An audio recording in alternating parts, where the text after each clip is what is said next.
Um, Thank you, everyone, for joining this workshop tonight. We really just want to take the opportunity to give you an update on the conceptual design for the Broadway improvements project. And I'm joined by our engineering design team, Apex and Murray Smith. So we're here to answer any questions that you have. I do want to preface that conceptual design is conceptually what the project will be. And as we go into details of the design, things can change as we develop, get more survey data, or we go out in the field and see certain challenges or obstacles, and we might have to make adjustments for those. And also, once you get to 100% plan to go to construction, and you start doing excavation and stuff, sometimes you see some other adjustments that you need to make. So I just kind of want to preface that when looking at conceptual plans. So let's see, we'll get started here. Just to go over quickly what the goals of the project is: for improvement of multimodal transportation, so safety, circulation, connection from east to west throughout town, add more parking, and just have more amenities for pedestrians, golf carts, bicycles, and such. And then also it's part of our economic development improvement to encourage people coming through town to stop on Broadway and visit some of our shops and restaurants, and also to kind of beautify that area because it is kind of stark looking now. So hopefully it'll look a little more enticing and appealing to stop and visit the town of Lyons. This is a very high level schedule. Right now we've been working on conceptual development and collecting data. We've done public outreach, and we've also done outreach to the businesses impacted. And then we'll go into pre-design. So we'll get up to a 30% design, and then we will have to present that design to CDOT, since this is a CDOT funded project, and they will review and make their engineers take a look at it in all their different departments, and they'll give us feedback on that 30%. And then we'll work towards a final design where we'll have to do another review with CDOT and get approval from them. And then we're hoping this fall we'll go out to bid for construction and start the project fall, winter. And the goal is to try and be finished up next by Memorial Weekend next year of 2023. So here, these are our existing conditions. I believe the roadway is about, yeah, here we go. We have 16-foot lane and a 20-foot lane. We have this frontage road over here that's very wide, used a lot for parking and other things. And here we've got curb and gutter, but no sidewalk or accessibility on this side or even on this side. So these are our existing conditions. This is from 4th to 5th on this side. And then the section between 3rd and 4th, this is what we're looking at for existing conditions. So again, we did some outreach with the businesses. We've had individual open houses for each block to talk with businesses and get their feedback. And then we did a public outreach last week. And so we received a lot of good feedback and then a lot of good questions. And so we're incorporating all that into the design.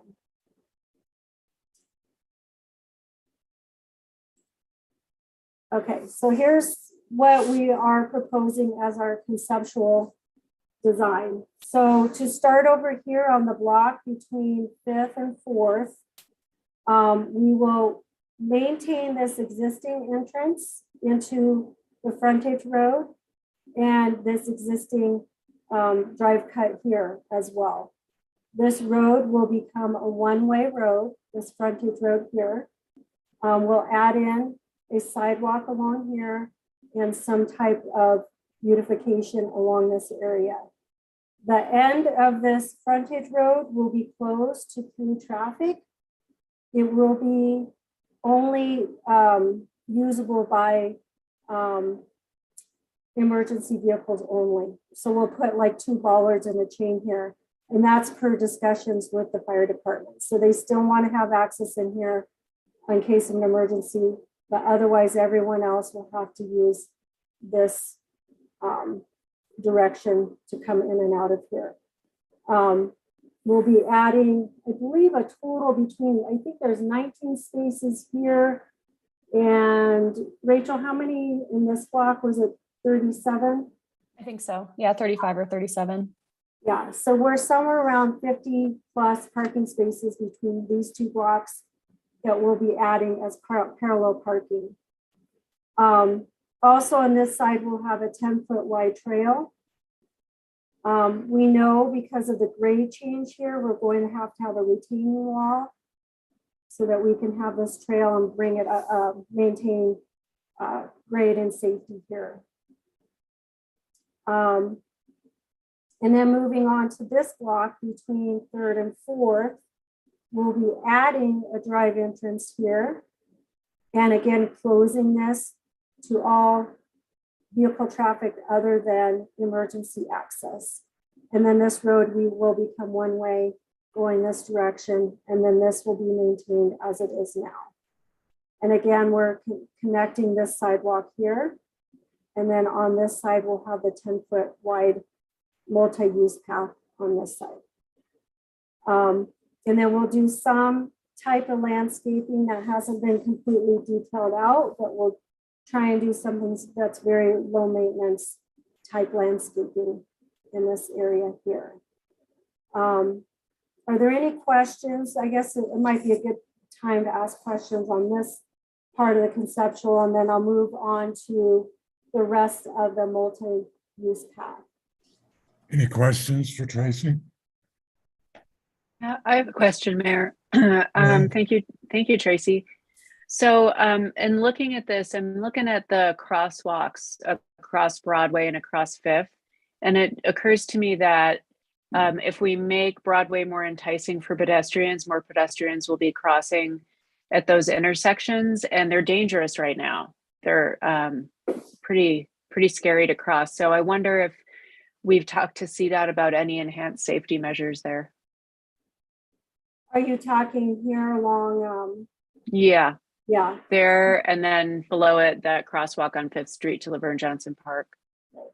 We have not. We did get an email just recently about some recommendations from Boulder County, but this is really outside of the limits of this project. This project really goes to here. So making improvements to these crosswalks were not within the scope of the limits of the project. Okay. Okay, we'll just keep that in mind for the future. Yeah. I have a question. I think in the past, we've talked about head-in parking on this improvement. I do pretty good at parallel parking, but quite frankly, I see it as it's what I call a traffic clogger. So if there's one space available, somebody's got to stop. The traffic has to stop behind him or her while they maneuver into that spot instead of just a quick head-in parking. Was there any consideration for head-in parking, number one? And number two, is there any room to accommodate head-in parking? So we did look into actually back-in parking this way on this side. And we run into a few issues, mostly because you're going to push into this right away coming this way, and you're going to be right up against town property here. And all of this currently is in CDOT right away. But the other concern in this block here is that there's such a grade change. So it's kind of steep there that you would have to put in a pretty large retaining wall. And that can be quite costly. So we're trying to stay within the budget that we have. And so on this block, there was an issue there with the retaining wall getting larger as we get pushed into more into the CDOT right away and into that grade. And actually, we have a similar issue here too. We would be pushing right up against, this is the Sandstone Park property line. You would probably lose all of these trees. And again, you would need a retaining wall, which can be quite costly to maintain grade to bring in the parking this way. And then I believe we looked on this direction, and I think we're running into a similar thing where you won't have a sidewalk. You just don't have enough real estate here also to do in the back end. So we did consider that. Okay. All right. I'm not crazy about the idea because I think you're going to see, especially at busy times, you're going to see traffic backed up all around the corner there with people trying to maneuver into these spots. But I understand the limitations and I understand the retaining wall cost. So it is what it is. Thank you. Welcome. Further questions? I have a question. Go ahead, sir. Tracy, where would the multi-use path that would be constructed as part of this project, where would it begin as far as the actual construction of that path on this block, particularly on the west end? Would it only start at the corner of 5th and Broadway, or would it be extended down through the edge of the depot property a little bit? I think it comes down a little bit around this corner and connects with the existing sidewalk. Okay. So if I know that there's no anticipated construction actually on 5th, Highway 7 for this project, but one area downtown for a possible addition of half a dozen or so small, half a dozen or so parking places would be on the western edge of that depot lot. So I would just suggest that in the design of this, that wherever that trail would end near that corner, that consideration be given to potentially adding some parking spaces at the western end of that depot property in the future, because I think there's a limited number of places downtown where you can add 6 to 8 parking spaces, and this is one of them. I just wanted to make sure that the end of the trail would match up with what would be needed to put some parking down there in the future. Okay, good to know. Thank you. Right. Hello, Tracy. Thank you for everything. Quick question along that same area that Mayor Pro Tem was just talking about, that sandstone retaining wall. Is that above grade south of the sidewalk? Or is that just a retaining wall holding up the sidewalk? This sidewalk here along the Sandstone Park. No, other side, west. Yep, Oh. there. Yep, that retaining wall. The south retaining wall, that one, yes. Yeah. So this is a small, we haven't really gone into the detail of the size of that retaining wall, but there will be some type and size of retaining wall there. But since we're not quite into the detailed design, we don't have. Okay. The reason I ask about it is it looks like it ends just behind that yellow car that's there on the far west side. If it is above grade a foot or so, because that is a steep hill, so you don't want someone riding their bike off and ended up in those junipers and those other trees. That's, that would be a problem. But also during the flood and during high water, roadways become our new access or a new conveyance of water. And since the water flowed through St. Rain Market from the clog up on the bridge and also from straight north of town, which we have a serious drainage issue that goes way beyond what we're doing, what the county needs to help us with that. If we could get that retaining wall above grade and go around the curve a bit to where Mayor Pro Tem was talking about, any water coming through those lots to the north, instead of coming right through our newly redone library or newly built library, newly redone depot, it would hit that wall and push it to 7th Avenue and let 7th Avenue be the conveyance of the water. That's going to add expanse possibly, but that's just a thought to put in there if possible. Okay. That would go Yeah, towards definitely resiliency towards future water flows. Okay. Yeah, that's some great input for us to look at drainage and possible 100-year flood requirement. So we'll take a look at that. Thanks, Tracy. Sure. If it's okay, I think I'll move a little bit further in the presentation and then we can circle back. Any questions on this?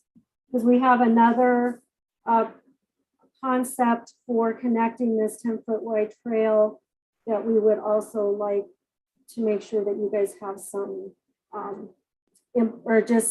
or up to date on what we're proposing here. So just really quick details of the lanes. They'll go to 11-foot lanes, which also encourages traffic to slow down, because I know that coming around that curve on Broadway, there's a lot of honking and people crossing lanes, and maybe some speeding there. So the 11-foot lanes, narrowing of the lanes generally encourages people to slow down. We'll have 8-foot wide spots for parking, and you're going to have your curb and gutter and your 10-foot wide path here. And then you're going to have a 6-foot wide sidewalk, some little foliage here. We're going to have lighting that matches generally what we have on Main Street, and then generally the same spacing that we have on Main Street. And then you have your frontage road that's 16 to 18 foot wide, which should allow still for trash trucks and small box delivery size trucks there. And the fire truck can still get their emergency vehicles through that space there. And pretty similar on the next block as far as your lane widths and sidewalks and stuff. Okay, so the multi-use path, part of the scope of the project is connect down to this trail down here that connects, then goes to the Black Bear Hole and that corridor trail that we have existing. We did look at continuing the trail on this side of the fire station along Highway 36. And there's a few conflicts here. First of all, you run into property issues where some of the right-of-way is not, some of the fire's property runs into the CDOT's right-of-way. So then you got to go through right-of-way acquisition. And that process with CDOT can take 6 months to a year. The other constraints we ran into here is there's a very steep grade. So again, you're looking at a significant retaining wall. And also there's a drainage ditch in here that we would have to mitigate and come up with some solutions with that, which could be quite costly. So then we looked at coming around here down Railroad and putting a 10-foot wide path along here, along with the road. However, again, we run into some property ownership issues. You also have a steep embankment here, so you're looking at another retaining wall, and you're narrowing the road where you're running out of space to have two-way traffic. So we are proposing that we will do a shared road concept, which is a concept that's being utilized in a lot of communities now. So essentially, this will be shared by vehicles, pedestrians, bicycles, and golf carts. The road would become, for vehicle traffic, it would be one way. And we're proposing from east to west, because we know a lot of people coming this direction are trying to get to the post office. We've spoken to the fire department. They're all good with this. They will be allowed for emergencies to go either way on the road, but most of their emergency vehicles are coming out here anyway. So they're fine with this concept. And then for the other traffic, for pedestrians, golf carts, and bicycles, they can go both ways on this path here. So this was another, so again, here's a concept of where you have a 14-foot wide shared lane and 8-foot wide comfort zone for pedestrians only. So is there any questions about this concept here? It's very different at first to think about, but once you process it, it really isn't a bad idea. And I know that we also have we can share some examples. We can pull up some examples and show you guys some shared road concepts that have been utilized, if you want to see them. But they use them in Denver, Boulder, just a lot of other cities and towns.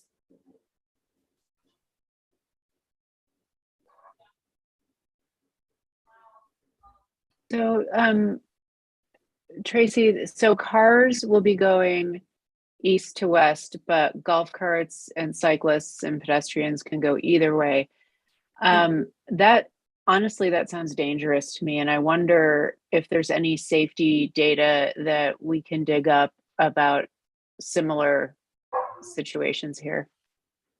Yes, we can, but we have looked into it, and there's a couple ideas that we could do here. We can do, as this is drawn up, where you make the road kind of windy.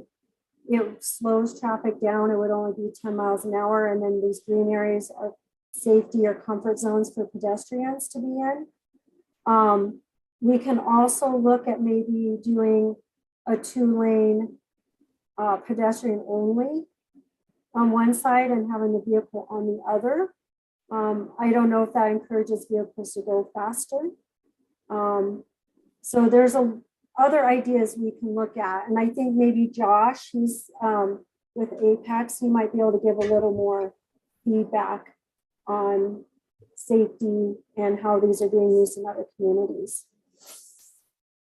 Yeah, I can jump in. So typically, what we see with shared streets, it's actually not a new concept.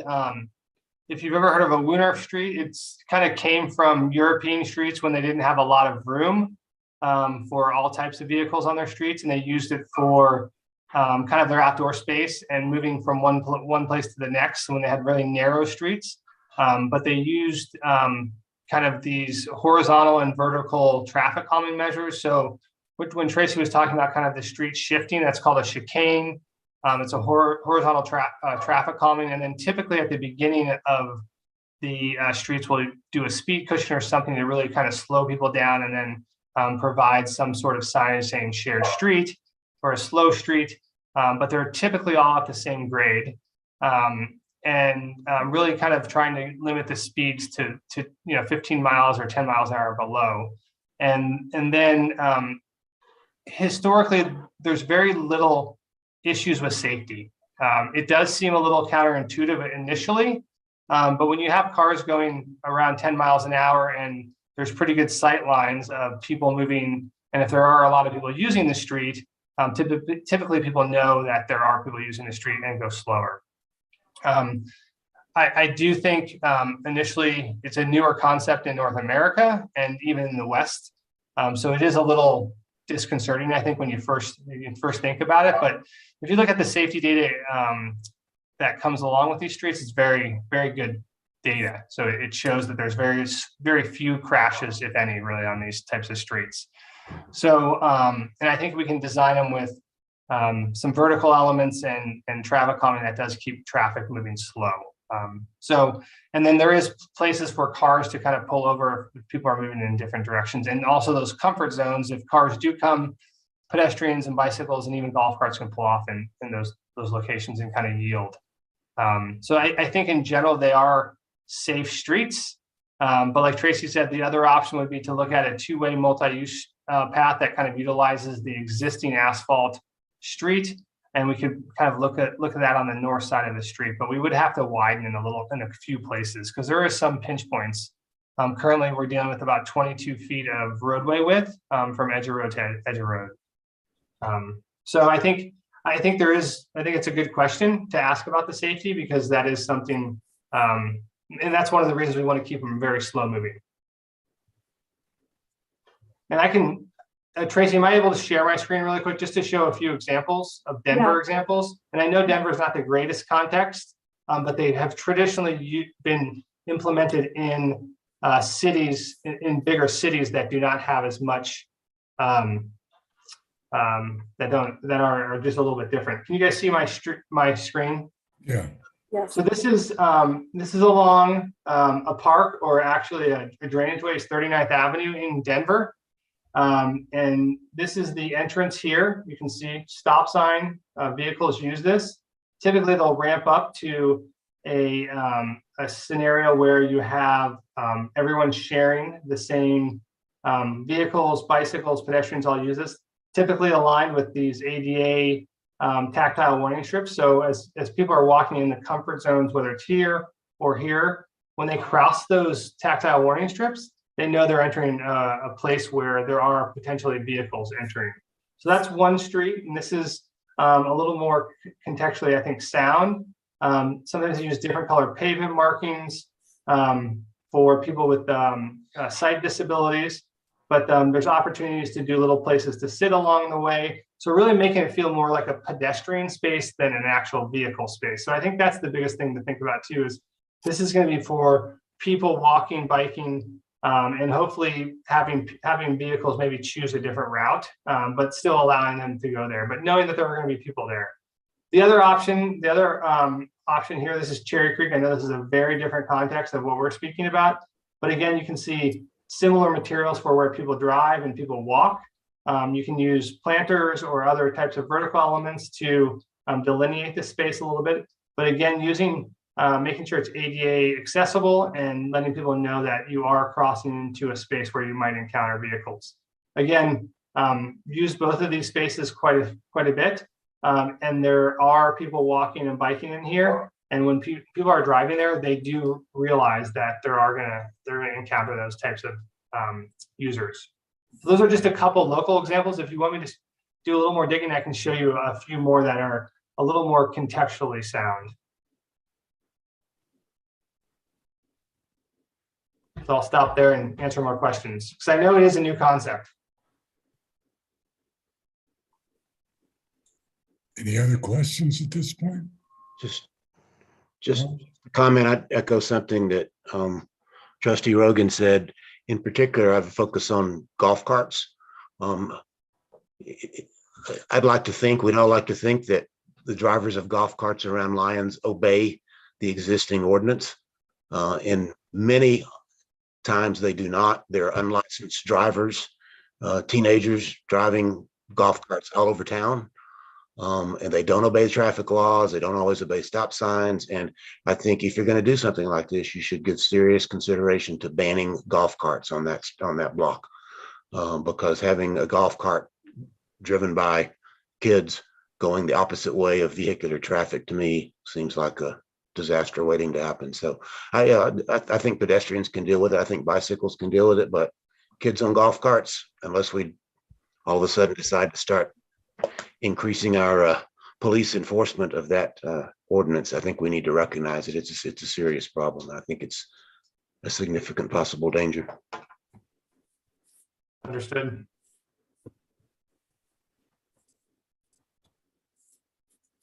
Any other questions or comments about this or even the Broadway area? On Railroad, is that a projected speed limit of 10 miles an hour? Okay, So I think what we're thinking would be a 10 to 15 mile an hour speed limit on this section of railroad.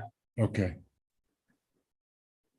So I mean, again, the idea would be to make it more of a pedestrian and bicycle type of facility.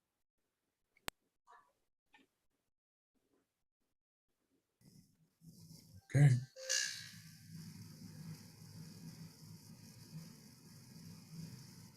And then Tracy, you're sharing the speaker notes screen, not the full projection. Oh, okay.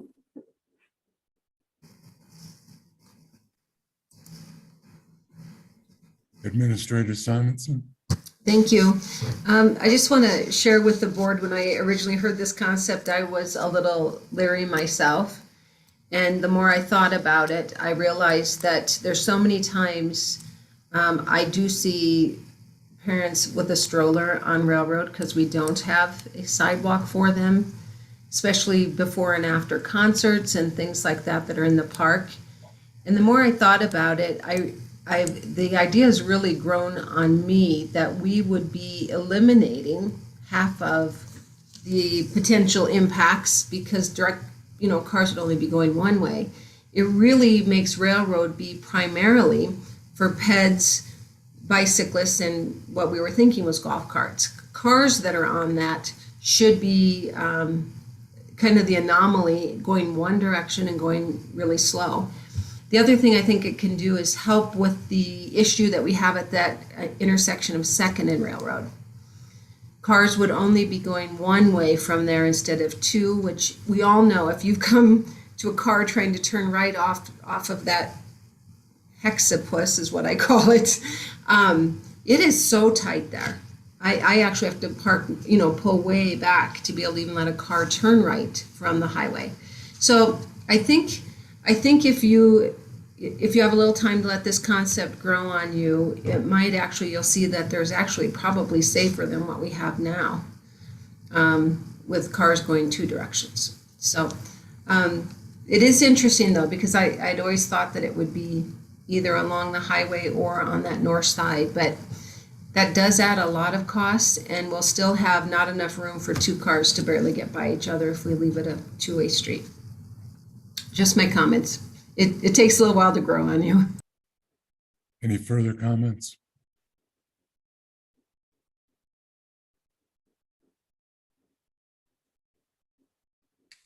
So where are we in the process, Tracy? So right now, this is conceptual. We're going to work towards 30% design. I believe we're scheduled to meet with CDOT at the end of April to present the 30%, and then they'll come back with comments, and then we'll work towards 60 and 90%, and they'll do another review, and then we'll go to 100% design, and we can prepare a bid package this fall. So that right now is our timeline that we're working towards. All right, go ahead, sir. Thanks, Tracy. Again, I have a quick question on the street poles you indicated that will match the current ones or close to the current ones we have. We ran into an issue already on some of the new ones on weight when we wanted to add some banners and decoration. Let's just make sure we get strong enough poles that can handle current decorations. We'll probably do one in banners, and probably what staff and boards will do 5-10 years down the road. Let's make sure we have strong enough ones, if we can afford it, that withstand banners and decorations. Okay. So I know they come in different gauges or weight limits that can hold stuff. So thanks. Sure. Yeah, I think those are called shepherd lights, and I think they do sometimes come with special like hooks on them, so you can hook banners and stuff. So we'll make sure that we have those as well. Trustee Miller? I just think it's really important to have at that 3rd Avenue cross another flashing light for the kids to cross. Specifically, and we had 2 pedestrians get hit in the last week. One was a teenager who got sent to the hospital with a broken wrist and a bad concussion in the middle of the day by a van. So, and one actually was at the north end of that 3rd Avenue spot. So I think if we could get a flashing light right there, I feel like people are, if they're stopped at that 4th Avenue stoplight, they know, if they've been through town at all, that there's not another stoplight till the end of town. So they're gunning it from the 4th Avenue stoplight to the end of town. So I've seen it. Are you talking right here? I'm talking about when you're stopped at 4th Avenue and you're going east. So that where the potential art location is, there on 3rd. Yeah. Crossing, going across by Lumber Liquor. So crossing 3rd, actually? Yes, Yeah, okay. right there. That's an elementary school crosswalk, basically. Kids cross there all the time. And it's there's a little slight incline right there. So sometimes people don't see kids standing at that corner, and they're gunning it to get out of town because they had just stopped at that 4th Avenue stoplight, So they're like, oh yeah, now I don't have another stoplight to stop at until the end of town. I'm going to try and get through all the rest. So they just punch it. Yeah. I mean, it has a pedestrian sign, but I think that that's a very, very good idea, Trustee Miller, and I think that we should consider that seriously. Go ahead, sir. We did, I think Wendy Miller, or Trustee Miller and I, and some others may be on this board. We budgeted money for that several years ago. Actually, several other ones. I can't remember, Victoria, something happened. I think it was dealing with CDOT, getting their permission. But we did budget money for, and that was one of the intersections we did budget money for rapid light, flashing light there. So maybe it's time to reenact that, see if we still have the funds for it and go for it. Let's revive that discussion with CDOT then. I have a question. Go ahead, sir.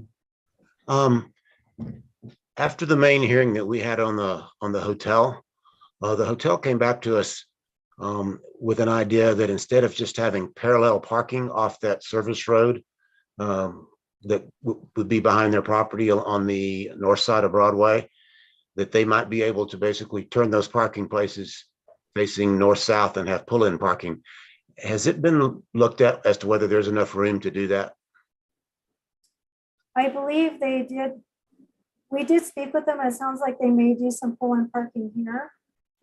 And I think we are making considerations for that. So I think there is enough room for them to do some pull-in here. Is that what you're talking about? Okay. Yeah, I couldn't tell from the drawing. There wasn't enough details there to know if that was doable or not. Yeah, Tracy, your notes are still showing if you want to go to the bigger screen. Having problems switching it around. It'll hide you guys from me when I.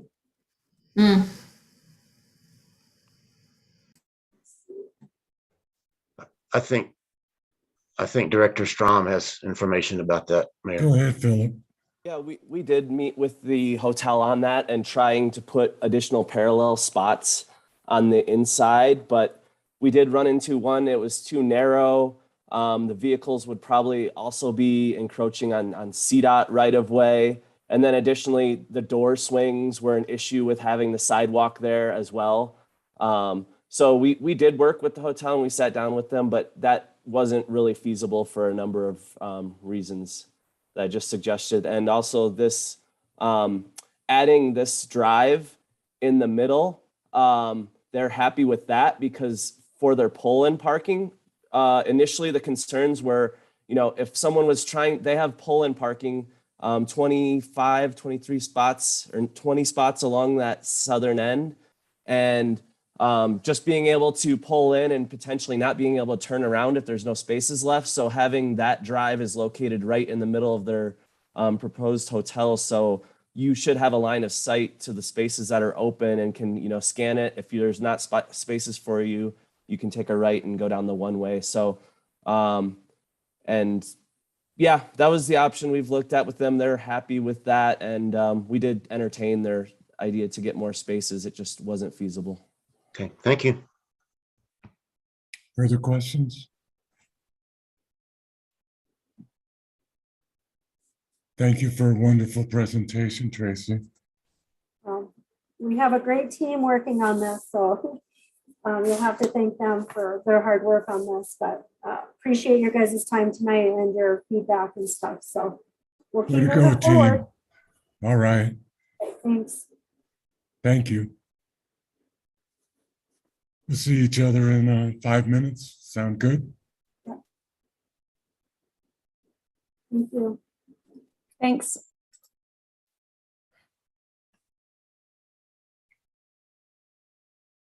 I'd like the 5 minutes. I'll take the 5 minutes. Oh.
We'll wait for Trustee Waugh to get back on.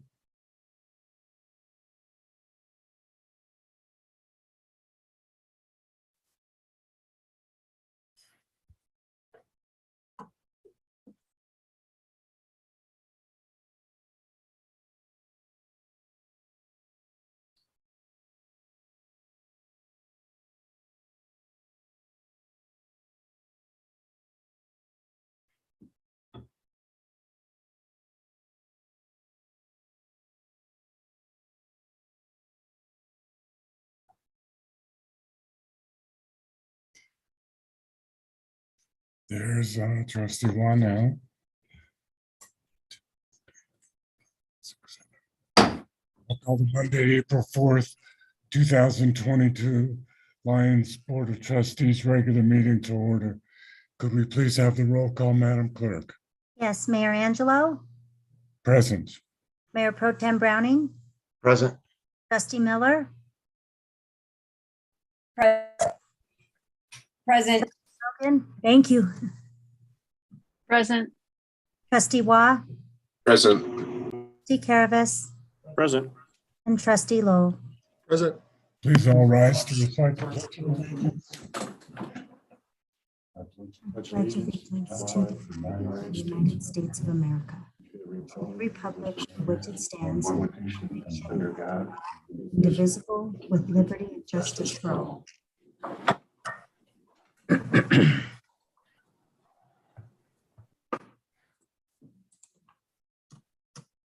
We do take a reflective moment of silence at our meetings.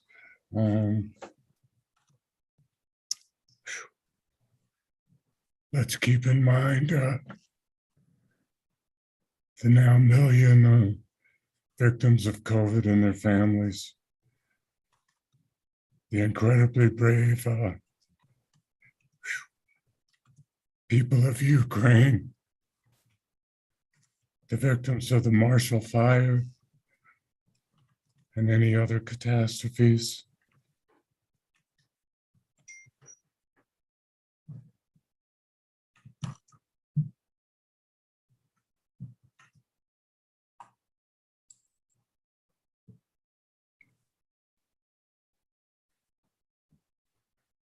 Thank you. Do we have a motion to approve the agenda? So moved. Do we have a second? Second. Are there any items that any of the trustees would like to amend the agenda? Mayor Pro Tem? I'm not sure if this is an amendment, but I move in connection with the the approval of the agenda, that we take up the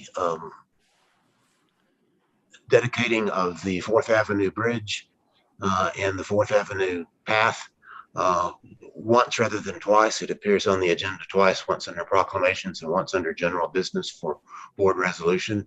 And my motion would be that we take that up under general business as potential board resolutions. I'll second that. We have a motion and a second as stated. Any further comments? Yeah. If not, I'll call for the vote. I think basically naming rights on town property is something that falls within the jurisdiction or the authority of the Board of Trustees. And so therefore, I think a resolution is appropriate. And I think we can take it up then, save time by not doing it twice. And let's, anyway, that's what I think it ought to be done, is basically at the first of general business, potential resolutions for board input and approval. Okay. Any further comments? Not on the vote. Mayor Angelo, Aye. Mayor Pro Tem Browning, Aye. Trustee Miller, Yay. Trustee Rogan, Aye. Trustee Waugh, Trustee Caravas, Aye. and Trustee Lowell. Aye. The agenda is amended as stated. It is now an opportunity for the audience to address the Board of Trustees on any item other than the second readings, of which we have 3 tonight. But any other subject matter can be brought before the Board of Trustees at this time. Does anybody wish to address the Board of Trustees at this time? Madam Clerk, help me out.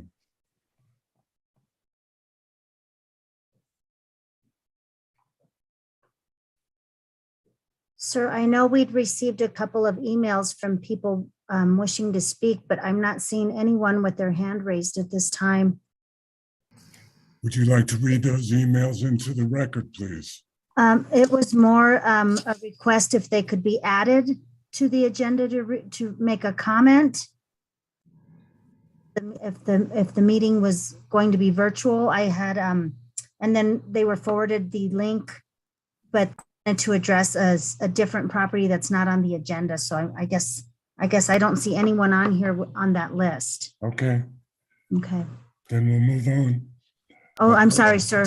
Administrator Simonson has her hand up. Administrator. I believe one of those did ask to have it read into the record, Dolores. You know who that was, Administrator? It was someone named Taj. Oh, Do you have that available? Um, Vasquez?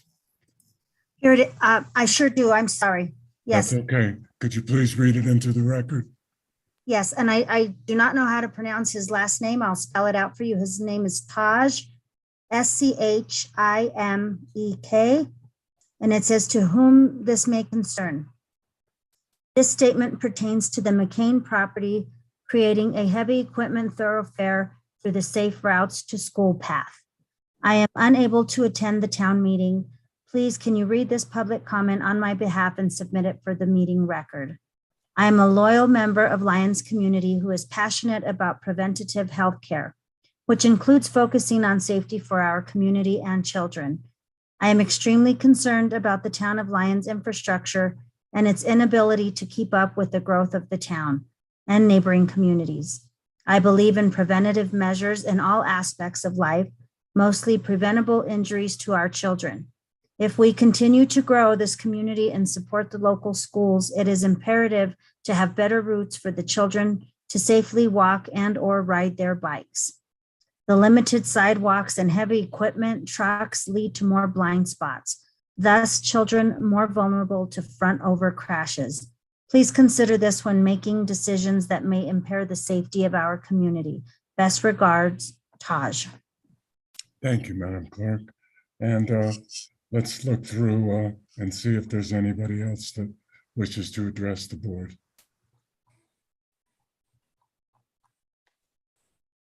No, sir. Thank you. A Boulder County Sheriff's Office report, Sergeant Chris, sir. Good evening, everybody.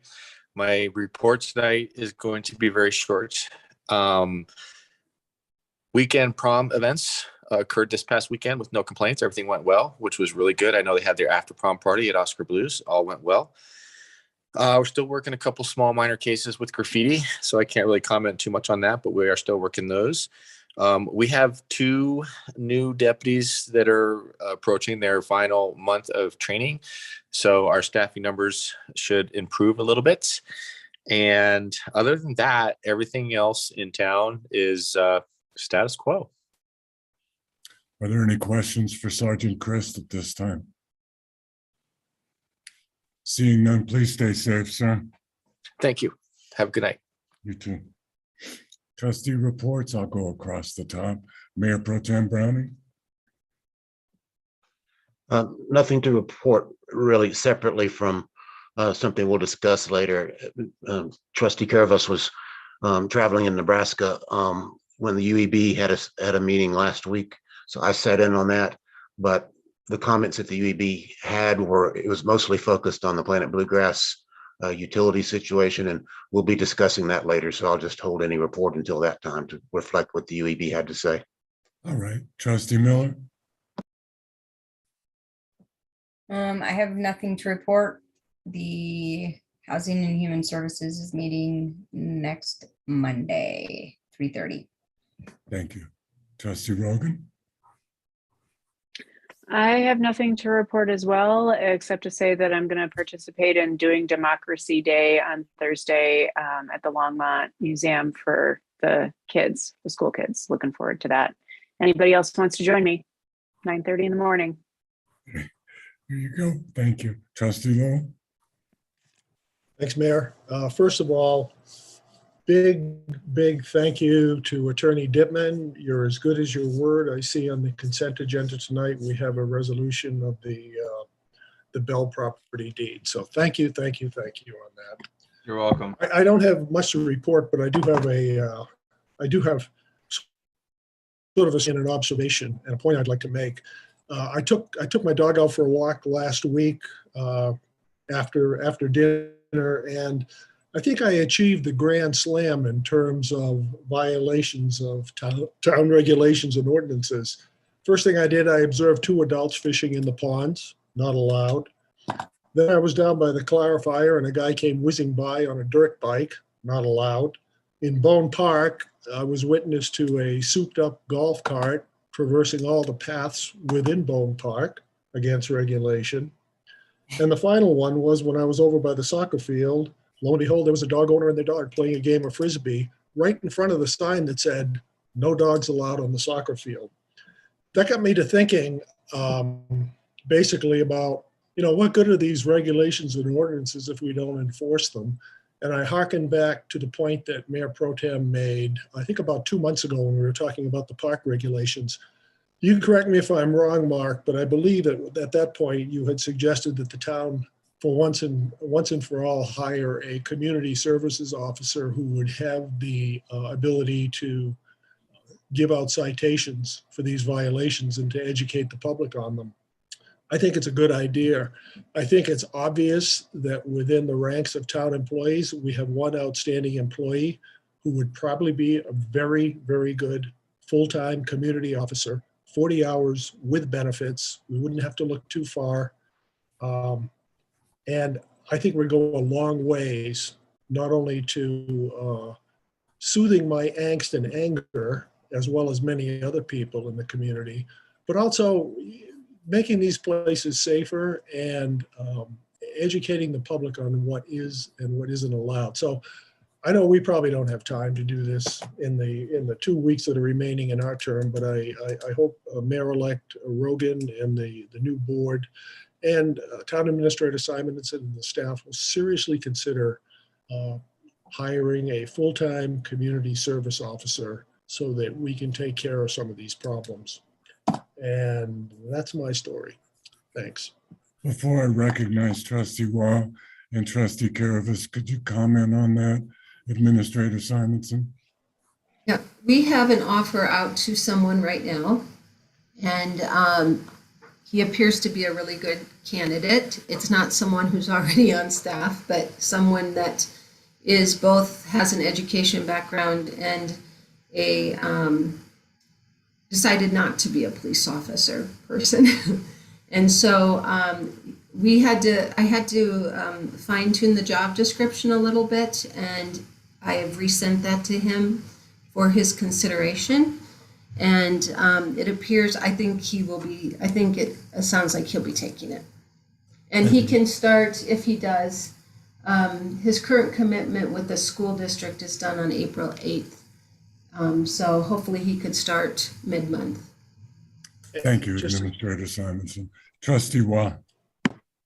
Oh, Trustee Lowell, did you want to say something first? I just wanted some clarification.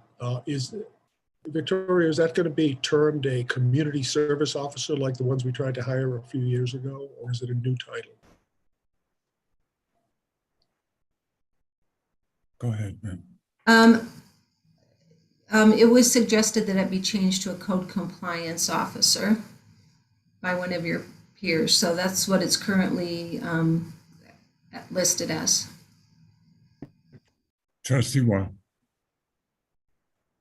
Yeah, the PCDC didn't meet last week, so I don't really have too much to report. But thanks. Okay. Trustee Caravas. As Mayor Pro Tem indicated, I had a previous engagement for the special UB meeting, so he was there for me. He'll talk about that. And for Victoria, if the individual you have the offer out to does not take the offer, I know someone that is a man about town and sees all these ordinances by the name of Greg Lowell that on April 19th, 2022 would be available for that position, and I would nominate him for that position. Well, if it is posted, so if he'd like to apply, he certainly could. No, I would just like to reiterate that, like I said, the UEB's met, they've been meeting and discussing all the issues that we've been throwing at them, plus what they've been working on the last year, and they've been working diligently. And again, also looking at what our usages are on our utilities, what we're actually billing, and tracking down, trying to get within parameters of what's acceptable losses enough for being billed. And they're doing a really good job and working hard. So I'd like to thank them for that. So, and that is it at this time. Thank you. I attended the concert at the auditorium. It was spectacular. I appreciate that the board allowed it to be advertised on the marquee. Let's see. I'm thankful always, and I will dearly miss the staff.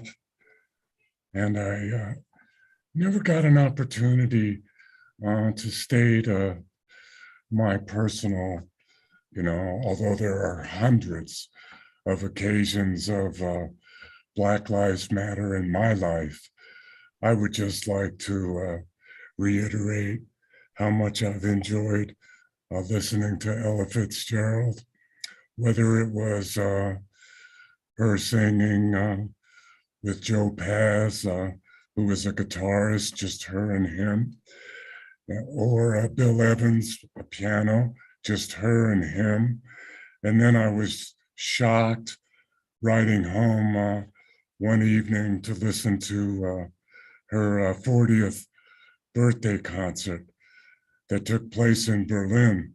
And the thing that actually staggered me was the first number that she did was one of the most amazing pieces just coming out as a first number. So if there are any singers out there that would like to be inspired, I would recommend Ella's 40th birthday celebration at the Berlin concert.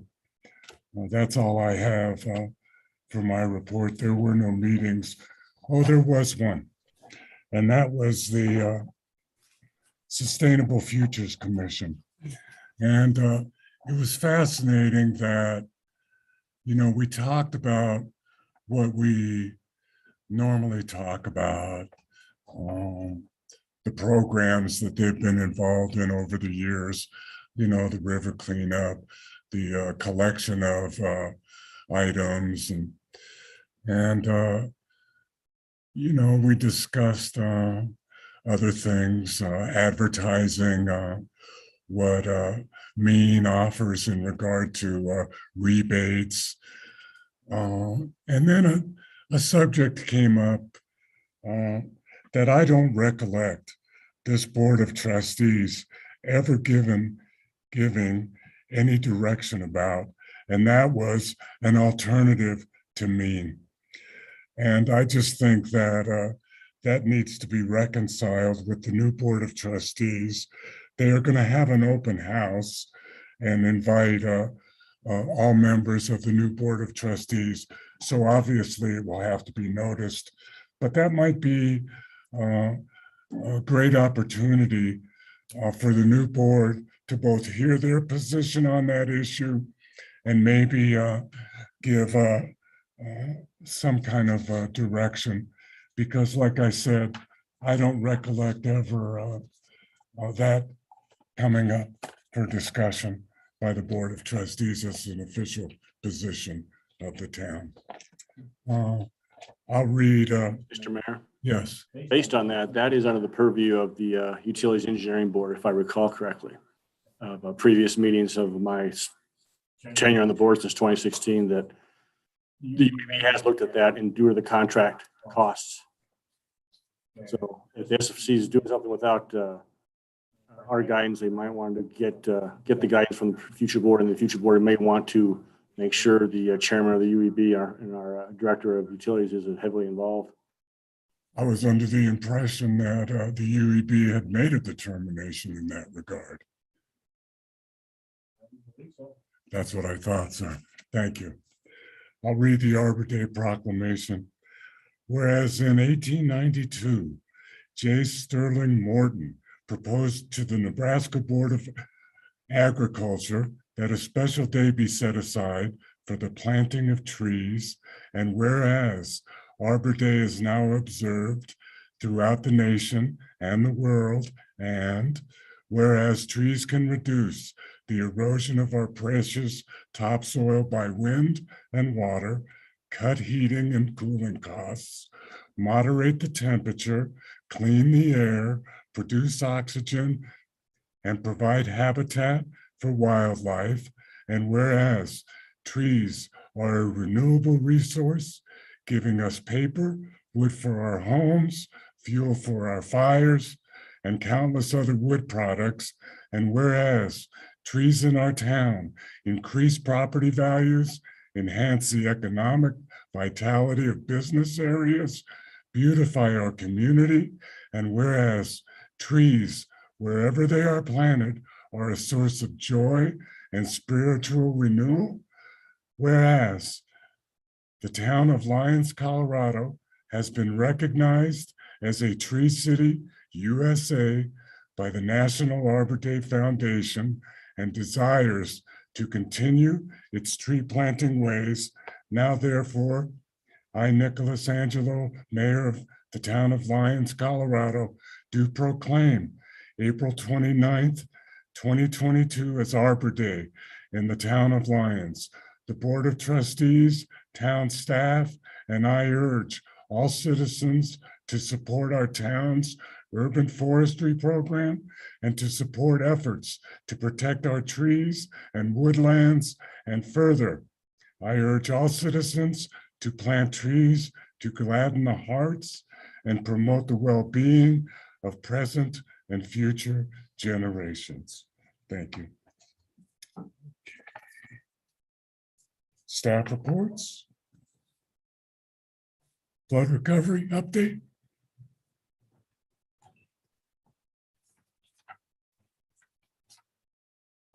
Got to get all my buttons clicked and get turned on. Okay, evening, everybody. So here's our project updates.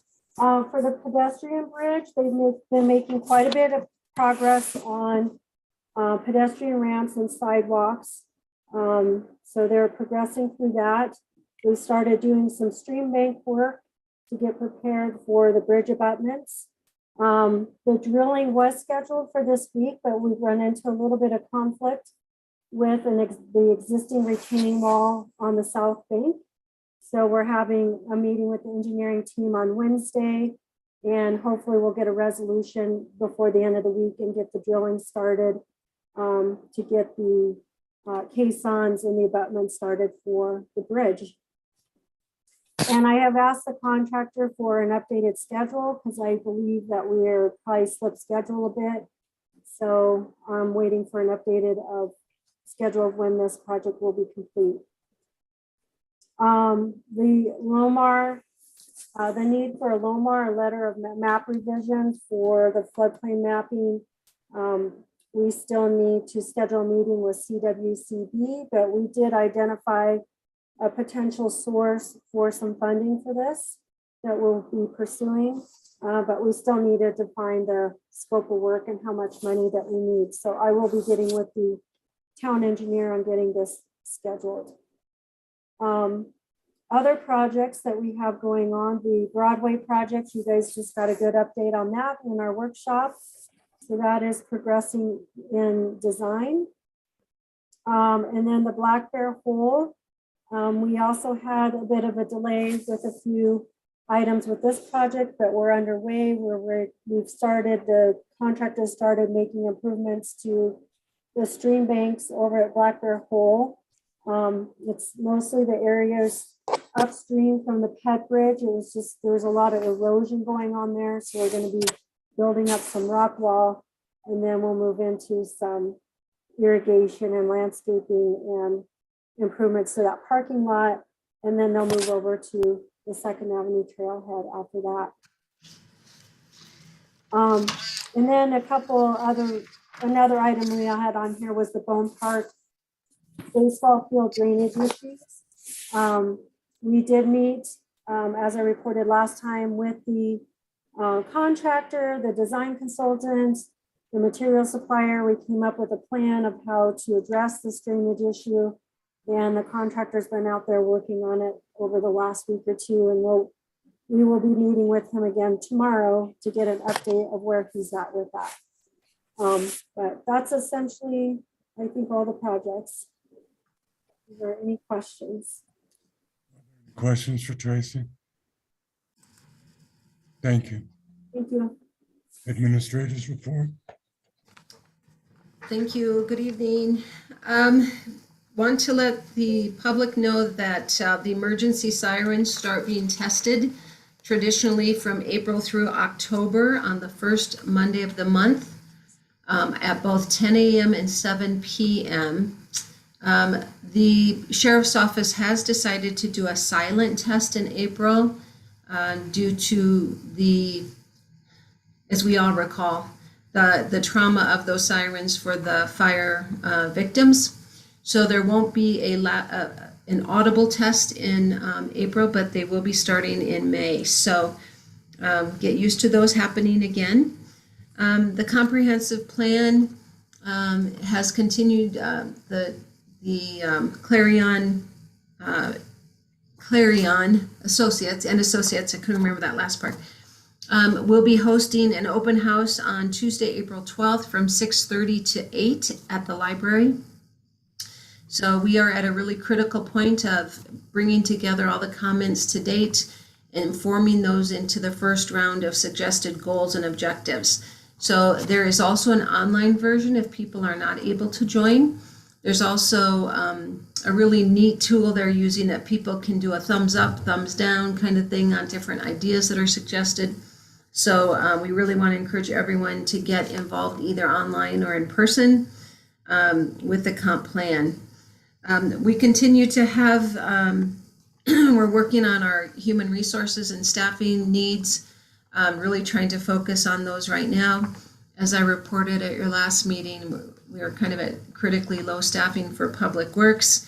And so we have done some brainstorming on how to best utilize the vacancy savings from January, February, and March to try to encourage and promote ways for people to consider driving to Lyons to work for those entry-level jobs in spite of the cost of fuel right now. So those are outlined, our ideas that we came up with are in my report. Also, very typical for this time of year, we're seeing an influx of flood development permits and building permits, pretty common. But again, with so many new people in town, we just want to tell people that you do need to make sure and understand if you're in a floodplain or not, because we have about 1/3 of the town that's required to get a floodplain permit prior to a building permit now. So important for people to understand that idea. Call us or go online and the forms are all there to fill out. And so we're seeing an influx of education and review of those sorts of documents right now.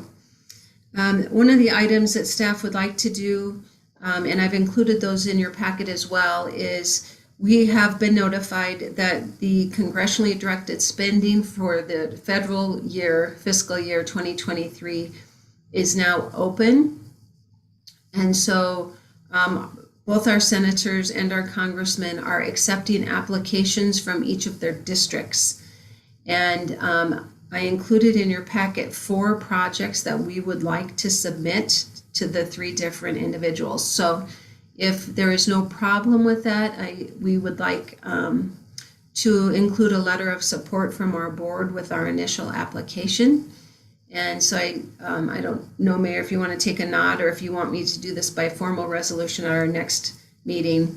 But this is a good opportunity to get the funding we'd like to submit would be the upgrades to our wastewater treatment plant, the gap in our US 36 Broadway Avenue project, the extension of the St. Vrain Trail, and this LOMAR funding that Tracy referred to earlier. That's the remapping of the floodplain throughout town. Now, the congressionally directed spending has a variety. I bet there's probably 40 different categories. So staff has been through those. We've looked at what we think are the most likely to move forward. And we'd just like a nod from the board to be able to start that process by submitting our initial application and letter of support. Are there any objections from the Board of Trustees in regard to that strategy? Mayor Pro Tem?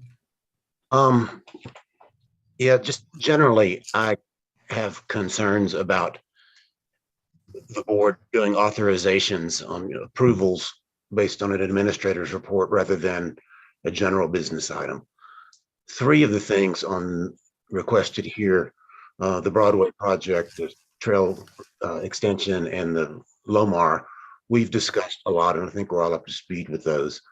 The fourth item, which relates to the wastewater treatment plant, I think it would be appropriate before this board ends and the next board begins, that we get have an updated discussion involving town staff, town engineer if necessary, about what needs to be done at the wastewater treatment plant. I know that we've got a lawsuit where we have damage theories, and when you get into a lawsuit, you always try to, and you're asking for damages, you try to start high and claim anything that you think you may be entitled to.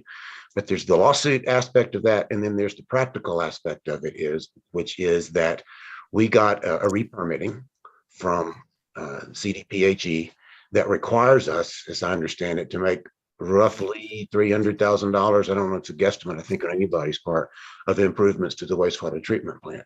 And in between those, the $300,000 figure that we've got to do from CDPHE and the amount of damages we're asking for in the lawsuit, as to which our engineering experts have calculated, where do we stand? It's a wide variation of where we need to do. And in particular, what do we actually need to do to have the existing wastewater treatment plant take care of the town's needs at build out, which we pretty much are at, and with some projections for the Eastern Corridor. Trustee Lowell and I have talked about this several times, and I don't think there's any up-to-date real-world forecast that's ever been presented to the board of where do we stand on it? How much additional capacity can the wastewater treatment plant handle if it stays like it is now, if we don't recover multi-million dollars from Honeywell? And I think before we, start a process that would indicate we have a need for a grant of this size to cover that, I really think it would be appropriate to do that as an update discussion item at a board meeting, not just as a quick reaction to an administrator's report. So I would like at least that item to be flagged and taken up as a general business item. Part of the reason, just so you know, is because we get notification and then we have like 2 weeks to get them in. And so I'm happy to do that if that's what the board wants. But we're usually responding fairly quickly to these, and that's why I chose that mechanism at this point, but I understand. Are there any other comments by the board? And I have one other item on my report. So. Okay. I want to cover this because I think this is important, Administrator Simonson. Are there any other comments from any of the board members? I have a question. Go ahead, sir. My question is, this board added to our budget, to our 2022 budget, a significant amount of money for fire mitigation efforts, one of which in particular was identified as cleanup of the Martin parcel, which was an item identified by the prior fire mitigation task force as being important.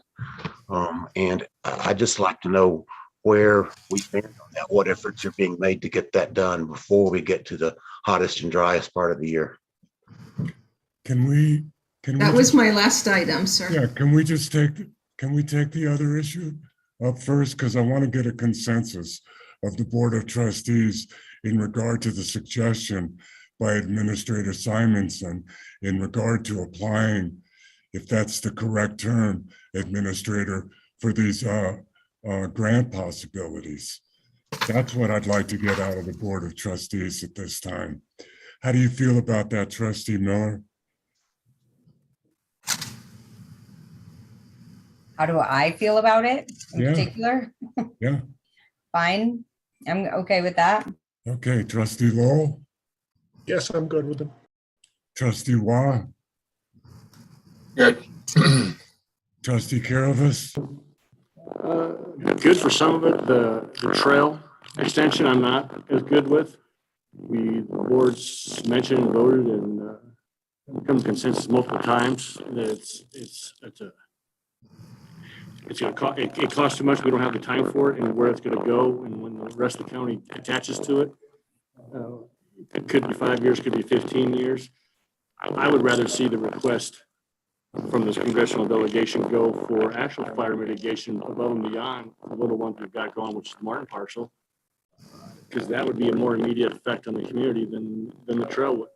We've already blown tens of thousands of dollars working on that Highlands Ditch Company, I believe in 2017 or 2018, dealing with that crossing. I don't think they budged from the last report I think we got from Brandon or from staff. That's just, I don't think that's feasible one to go for. And I'd rather see that one be changed to fire mitigation, go above and beyond what we already have on the books for fire mitigation. And how does our future mayor, Trustee Rogan, feel about this? I'm good with all four items, and in addition to what Trustee Caravas mentioned, I don't know whether these directed funds can also be used for fire mitigation, but yeah, I think add to it. If you don't ask, you don't get. Hey, Trustee Simonson, you have the opinion of the Board of Trustees at this time. Yeah, If I you just would want to like clarify. if you would like to don't think- expand that, if you would like to expand that to the additional suggestion of perhaps fire mitigation money, I think that. I don't think that's eligible for this round of funding. That's why we didn't include it. But Okay. there's a whole separate millions and millions of dollars for fire mitigation. Sure. I'm not sure. I'll double check. I'll take a look because, I mean, if we certainly would be happy to do that. That would be fine. I don't think it stood out, but I don't want to have that on the record because I need that. The document was long. So in regard to fire mitigation, I do want to let you know that I received a proposal from the Planning Commission Subcommittee, Ad Hoc Committee. I'm not sure where we ended on that. They have put together a recommendation for the new board for both short-term, long-term goals, purpose, membership, funding, and all sorts. They have an outline that they were wanting to meet with me tomorrow to talk about before they meet with the fire chief. And then they were planning to take it to the new board since we are limited here. We're very aware that we have funding available to do a project. The fire department wants to be involved. They want to do a formal assessment on the Martin parcel and the parcel just to the, what direction is that? North of that, kind of the island adjacent. I don't know how you explain that. Across from the ADA fishing ramp. And so they want to do a formal assessment with on those two parcels instead of just going in there and randomly cleaning out things that we don't need to. So my plan was to meet with them tomorrow and then meet with Chief Zick with them and come up with a plan together. Questions for Administrator Simonson? Thank you. Legal update, Counselor? Thank you, Mariangelo. I'm not going to turn on my camera. I've come down with a bit of a stomach flu and haven't been terribly well today. But I will give a quick legal update. I'm going to do my best to stay on the meeting as long as I can. First, I want to give an update on the Honeywell matter. I think you all forwarded a recent decision we got from the arbitration panel.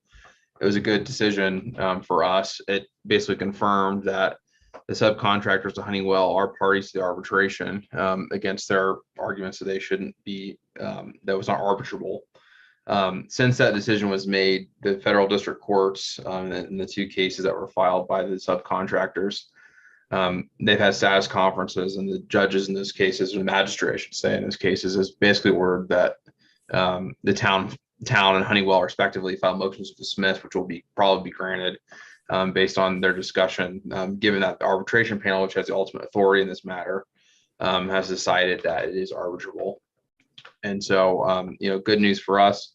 We're hoping once those federal court cases are dismissed, it'll give the town increased leverage to ask for, some additional settlement talks to happen. And so that's all I have for right now. But I'm happy to take any questions if you have them.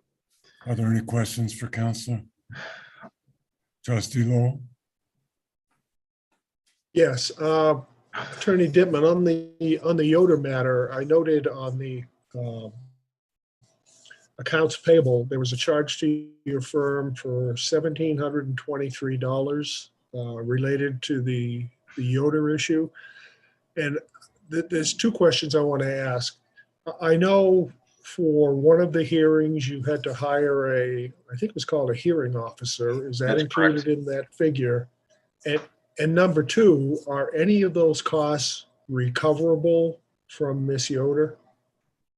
Potentially. I mean, it depends on what the ultimate disposition of the municipal court case is. I mean, typically courts don't like to assign attorney's fees to pro se defendants, but we certainly ask for them.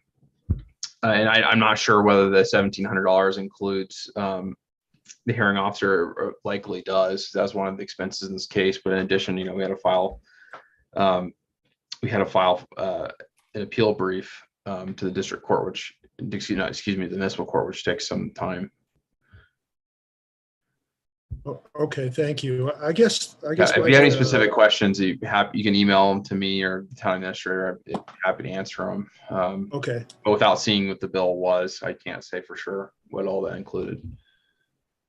Thank you. And I guess the follow-up to this should be directed to Administrator Simonson, because I noted this week, I forget which day it was, or last week rather, there was quite a bit of activity around the Yoder house. It looked like workmen scoping it out for potential work. Has a building permit been pulled by her?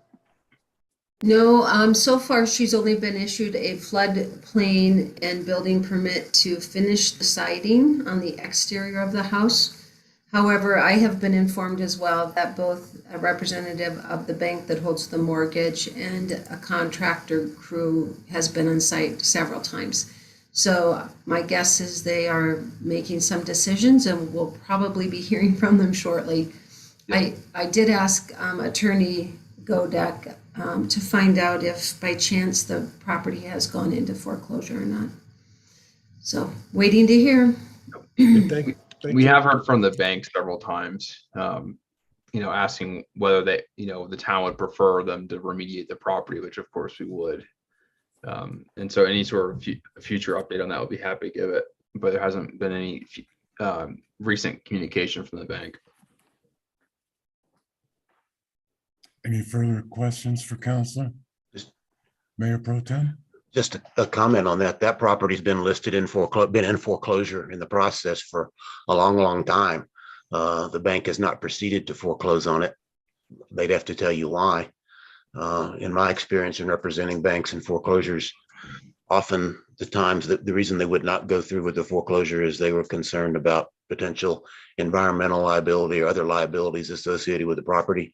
But this thing has been posted for foreclosure multiple times. It's just never happened. So just for information, I'd offer that. Anything else, Counselor? Nope, that's it for right now. Thank you very much.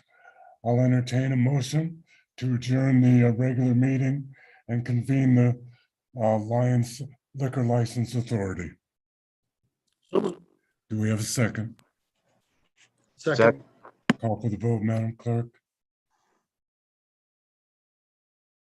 Mayor Angelo, Aye. Mayor Pro Tem Browning, Aye. Trustee Miller, Yay. Trustee Rogan, Aye. Trustee Waugh,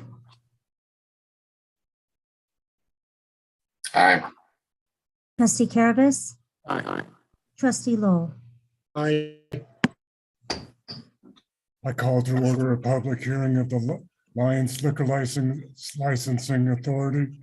The authority shall consider the application submitted by Andy Clark, owner of the Moxie Mercantile, Lyons, Colorado. Clerk Davis, Yes, thank you. could you please introduce the case? Sure. Town staff has received a liquor application from Moxie Mercantile Alliance for a new hotel and restaurant liquor license to be located at 355 Main Street. All required documentation, inspections, petition, background checks have been completed. Town staff conducted an on-site inspection of the premise on March 10th. The town also posted notices and has not received any objections to this application.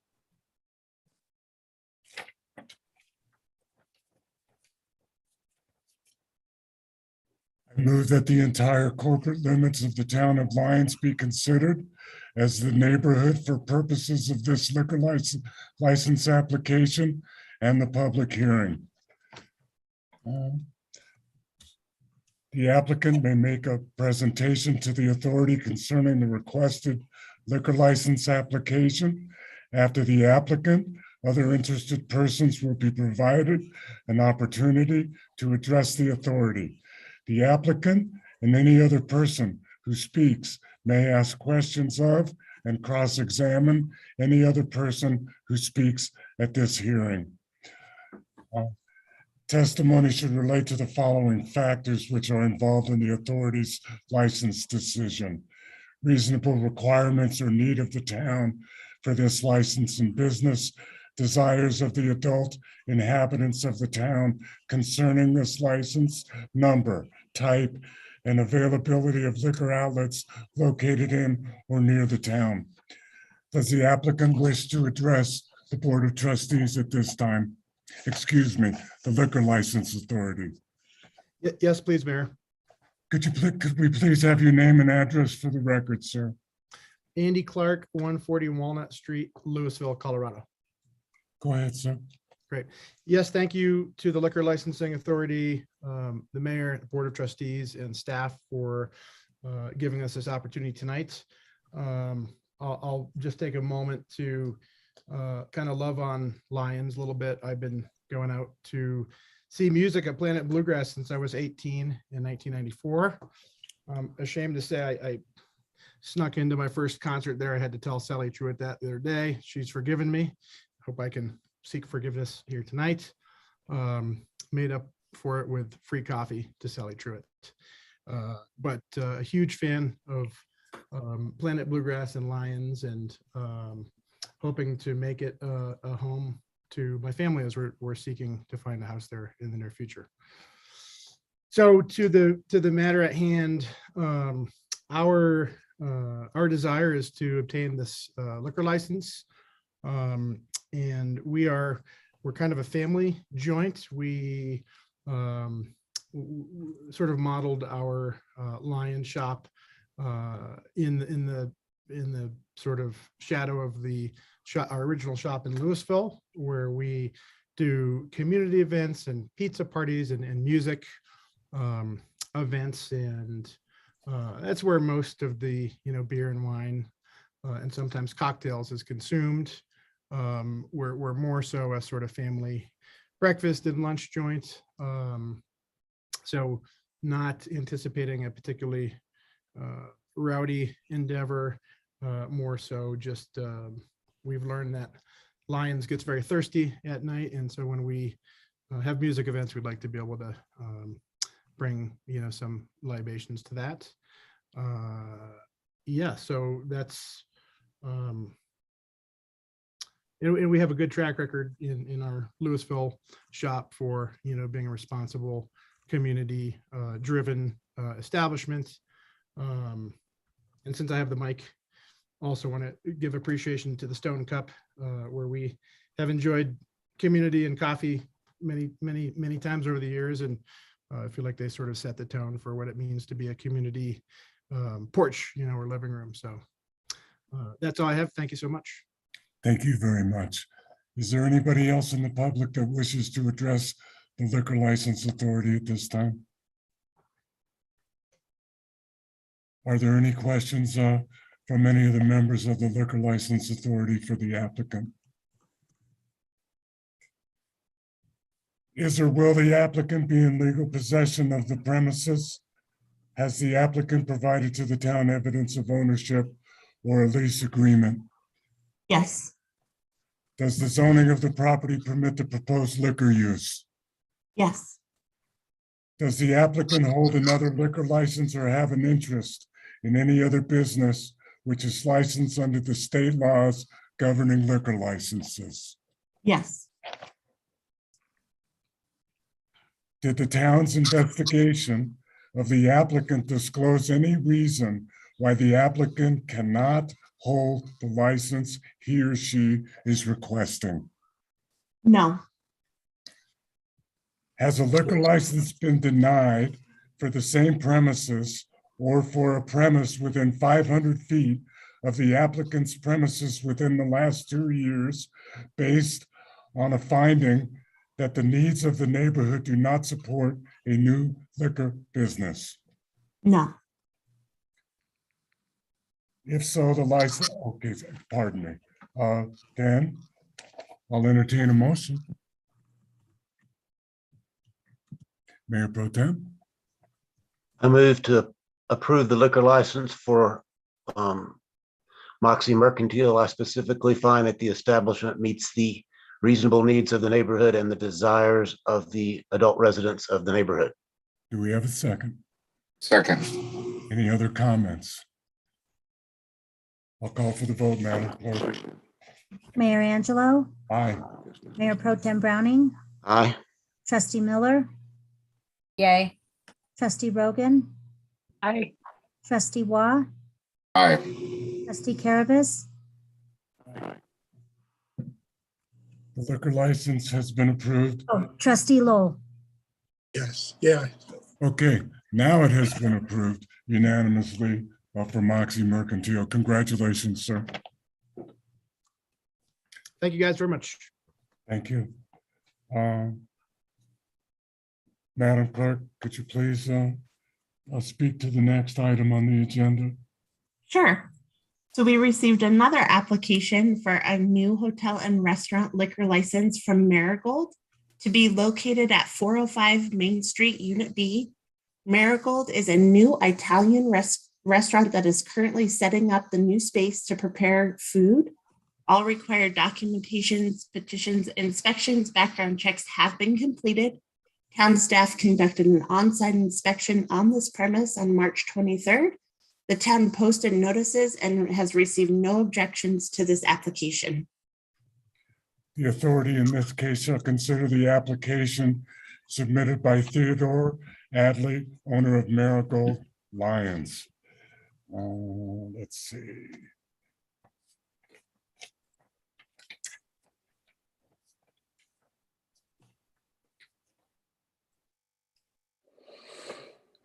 I move that the entire corporate limits of the town of Lyons be considered as the neighborhood for purposes of this liquor license application and the public hearing. The applicant may make a presentation to the authority concerning the requested liquor license application. After the applicant, other interested persons will be provided an opportunity to address the authority. The applicant and any other person who speaks may ask questions of and cross-examine any other person who speaks at this hearing. Theodore, would you wish to address the liquor license authority at this time? Yes, I would. Thank you, sir. Go ahead. Your name and address for the record. My name is Theo Adley. I live at 4428 Greenbrier Boulevard in Boulder, Colorado. And yeah, you know, I want to kind of maybe underline a couple of my same sentiments that Andy just gave you guys about just having a long running love and appreciation of Lions. It's been a part of my life for a while now. I moved to Colorado from New Jersey in 2004, but I'm really excited and feeling very blessed and lucky to be a part of the Lions community, and am more than eager to start serving all the fine folks that live there, including yourselves. So yeah, my background, Andy's had a bit of a track record before me, so I'll just introduce myself a little bit more. My name is Theo. This is my wife, Jacqueline, over here. And it's our restaurant. This is a accumulation of just so much work over years and years and years. And, you know, the seed has been planted and things just got substantially more fun for us since we started the build out a couple of days ago. Thank you so much to Aaron for helping us with that, as well as everybody else. So the restaurant itself, we are going to be a little Italian restaurant. For the most brief description of it, small Italian restaurant, and gonna have a nice wine list, a lot of organic and biodynamic producers of wines, minimal intervention wines, and that's the style of wine that I prefer the most, and I feel it's a real fun new category to get into. I have 20 years of culinary experience in high-level fine dining establishments, from Frasca in Boulder to the Little Nell in Aspen to most recently I was the executive chef of Dunton Hot Springs in Southwest Colorado, and spent a lot of years in Denver as well. Yeah, so I mean, that's almost all. We're just more than eager to get into the paint with you guys and start feeding people. And we're just scoping out what our bar looks like right now. So thank you so much for your time and everything. And everybody in Lions has been so incredibly warm and hospitable to us. And we can't wait to give you that hospitality back under our own roof. So thank everybody. Thank you so much, Marissa, and everybody else for working so hard to help us get up and running. Thank you, sir. Thank you, sir. Does anybody in the public wish to address the Liquor License Authority in regard to this application? I'd like to speak on Could you behalf. please state your name and address for the record, sir? Yeah, sorry. My name is Kelly Whitaker. I'm at 3060 Apollo Parkway, just in North Boulder here. Yeah, I just wanted to speak quickly on behalf of being a friend of Theo's, but also I own 2 restaurants here in Boulder and 2 in Denver. And I just wanted to just address everyone, and, you know, like I said, on his behalf, just Theo has a long track record with our restaurant group. There was a time when my family actually had to step away from our business in Boulder, and Theo came in and actually ran the restaurant for us, our family business, kind of similar, like small Italian restaurant called Basta in Boulder. And, you know, ran it really, really well. I've been watching Theo over the years and all the places he's worked, actually, and all of them have similar reputation, that they're good and outstanding restaurants. Our group has been in Boulder operating for 11 years now. So haven't had a violation as of yet. So that's good. But kind of similar, like I said, simple wine list, simple beer list, simple alcohol, just more food forward, which is what I think Theo brings most to the community. His food is really good. He directs it towards the neighborhood that he's cooking in. And I always think that, like, the wine and the alcohol aspect, I don't own bars. We don't have bars. We just have restaurants that serve alcohol. And, you know, I know that Theo's leading with food here, and everything else is just a compliment to his delicious food. So I just wanted to kind of say that to everyone. I think that's the pure intention here. Thank you very much. Are there any questions for the applicant by the authority, or if anybody else from the public wishes to address the Liquor License Authority, they can do so now. Please state your name and address for the record. Hi, my name is Christy Hoffman and my husband is Cassidy Hoffman. We live in town at 2024 Apple Valley Road. And I just wanted to also kind of piggyback on being a longtime friend of Theo and Jacqueline Adley together, and they've been making trips out to visit us and spend family time together in Lyons since we've been here for 10 years now.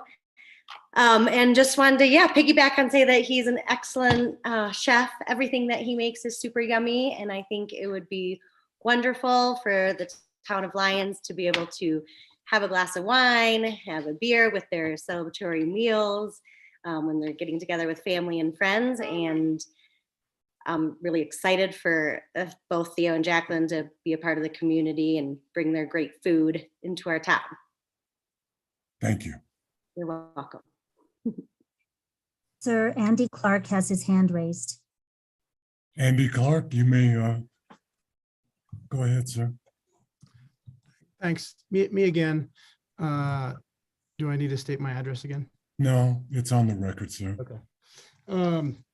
Well, gosh, I wish I had all my friends speak up for me, but I want to speak up on behalf of Theo and his family and wholeheartedly support their liquor license application. And, I feel like it feels like there's a lot of fun stuff happening on Main Street. And I think he is going to be a powerful contributor to that. And I really look forward to your restaurant opening and hopefully drinking some libations while I'm there. Thank you, sir. Thank you. Now, are there any questions by the authority members for the applicant at this time? Mayor Pro Tem? Yeah, just a couple of questions. One, is this premises, is it owned or leased? Owned. Okay. And will it include any outside dining, either out front, like what the last restaurant there had, or over on the side? I think there's a little patio, or is it all going to be indoor? I'm going to try to put some seating out front. Okay. Yeah, a couple tables. Well, for the last 10, Marissa's. Go ahead. Go ahead. So currently, what has been submitted is just the indoor seating. He would have to come before the liquor authority to do a modification of premise if we do the front. But right now, there is, with the COVID guidelines in place, there's CDOT right of way and some different issues that we need to overcome for that. All right. Thank you for that information. And I just add that in the social circles we run in, the probably number one desire in Lyons in recent years has been, why don't we have an Italian restaurant? So welcome down and best success, wishes for success. Thank you, sir. Thank you so much. I liked some of the restaurants that you have worked at, Theo, but I'm interested in, I'll just be a little lighthearted. Adley is certainly not an Italian name. No, it's not. That's okay. That doesn't mean you can't cook. Not yet, anyways. Okay. All right. Let's continue. Will the applicant be in legal possession of the premises? Has the applicant provided to the town evidence of ownership or a lease agreement? Yes. Does the zoning of the property permit the proposed liquor use? Yes. Does the applicant hold another liquor license or have an interest in any other business which is licensed under the state laws governing liquor licenses? No. Did the town investigation of the applicant disclose any reason why the applicant cannot hold the license he or she is requesting? No. Has a liquor license been denied for the same premises or for a premise within 500 feet of the applicant's premises within the last 2 years based on a finding that the needs of the neighborhood do not support a new liquor business? No. I'll entertain a motion. Mayor Pro Tem? I move to approve the liquor license application for Marigold Lyons. I specifically find that the establishment meets the reasonable needs of the neighborhood and the desires of the adult residents of the neighborhood. Do we have a second? Second. Any further comments? If not, I'll call for the vote, Madam Clerk. Yes, Mayor Angelo, Aye. Mayor Pro Tem Browning, Aye. Miller, Yay. Trustee Waugh, Aye. Trustee Caravas, Aye. Trustee Lowell, Aye. and Trustee Rogan. Aye. Your liquor license has been approved unanimously. Theo, congratulations. And for one, I can definitely say my wife can't wait. Oh my gosh, I can't wait either. Thank you guys so much. Okay. I'll entertain a motion to adjourn the liquor license authority and reconvene the regular meeting. Do we have a second? Second. Call for the vote. Mayor Angelo, Aye. Mayor Pro Tem Browning, Aye. Trustee Miller, Okay. Trustee Waugh, Aye. Travis, Trustee Lowell, Aye. and Trustee Rogan. Aye. The regular meeting is reconvened. Please read the next item into the record, Madam Clerk. Yes, the next item is a second reading, a public hearing on ordinance 1118, an ordinance of the town of Lyons, Colorado, amending an annexation agreement with Planet Bluegrass Farm LLC for the Planet Bluegrass Farm property. Staff. Hello, good evening, Mayor and Trustees. I'll be speaking in my staff report for the presentation. So Planet Bluegrass owns a property referred to as Planet Bluegrass Farm. It was annexed into the town in 2017. The property is on the west side of US 36, just north of Apple Valley Road.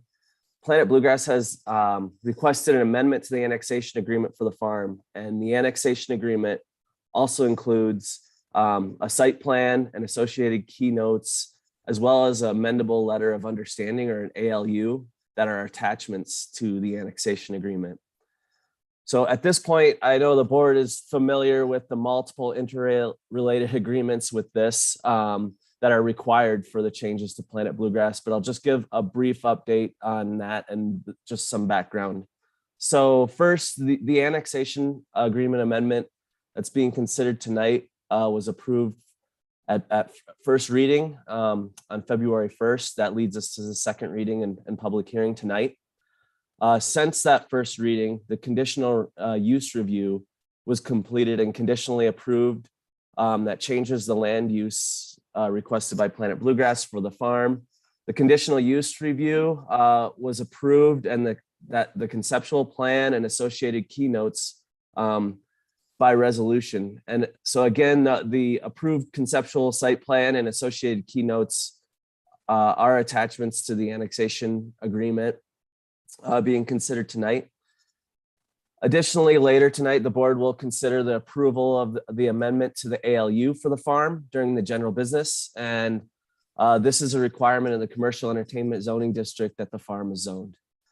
So to summarize the proposed changes that Planet Bluegrass is requesting, it includes a change to the use and improvements of the farm's south grazing area for camping at a maximum of 600 people per day for major events, relocation of a temporary pedestrian bridge, the addition of a permanent vehicular bridge, the addition of storage facilities, the addition of mid-tier events at the ranch for a maximum of 5 events annually, the use of the farm for parking for mid-tier events, and then ratification of the keynotes from the release settlement and agreement that was executed last year.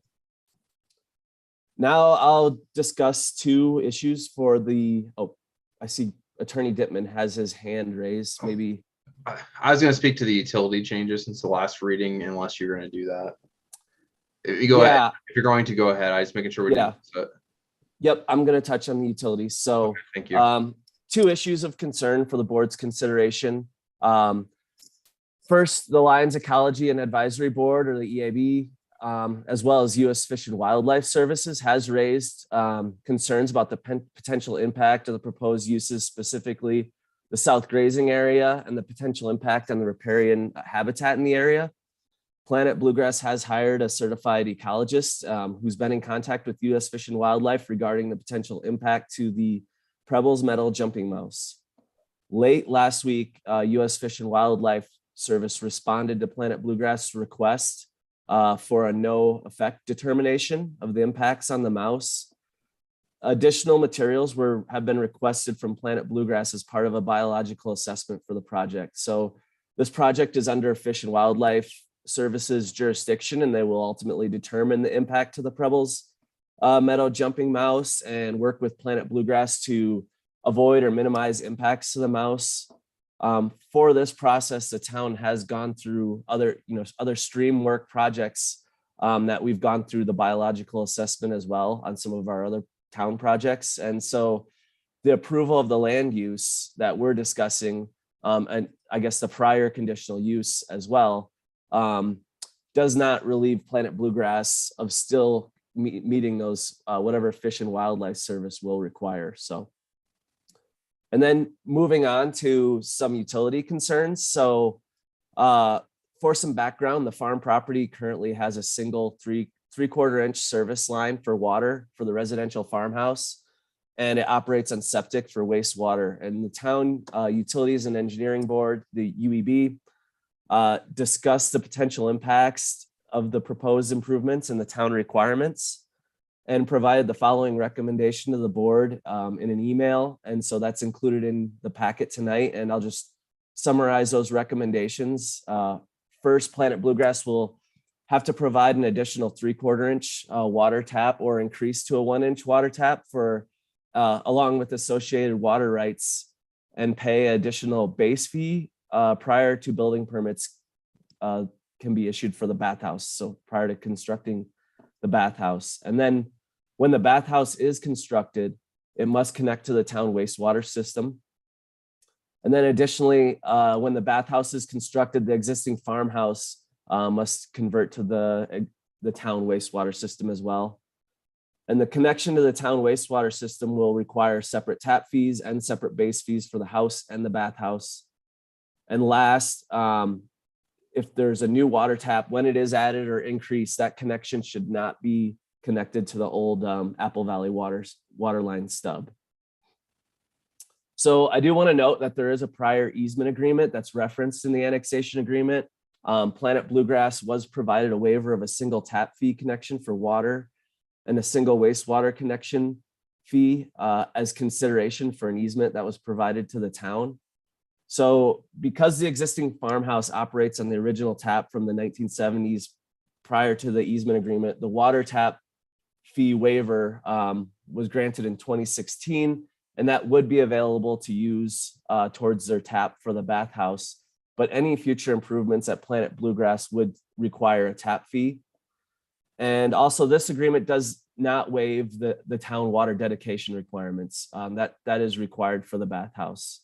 And then upon connection to the town wastewater system, assuming the farmhouse and the proposed bathhouse are connected at the same time, the wastewater connection fee for the farmhouse could be waived, but the connection fee for the bathhouse would still be required. So, and moving forward, all other future improvements would require water and wastewater connection fees and water dedication.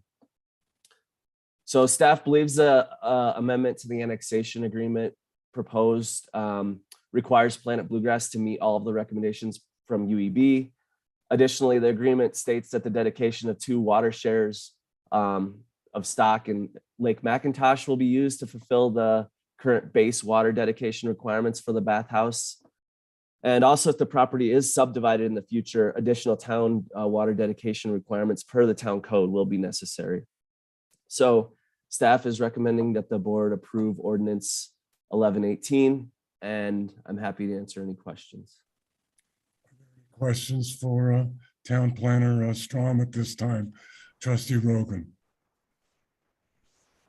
Thanks, Mayor. Thanks, Planner Strom. So I'm a little bit confused, quite honestly, about the Fish and Wildlife concurrence and how this fits in with what we're doing. So if Fish and Wildlife have, and this might not be true, so I'm just looking for a clarification. If Fish and Wildlife has the final say over whether Planet Bluegrass can use this piece of property for what they would like to use it for, how can we approve it before we hear from Fish and Wildlife? Maybe Philip, I can answer this question. Counselor, go ahead. So there are parallel requirements for them to operate this business in the way they wish. One is the town's land use authority over this business. The separate, if they were to have any sort of endangered species taking implications, which include both habitat and the species, that is a separate issue with the Fish and Wildlife Service. And they're going to need permits for that.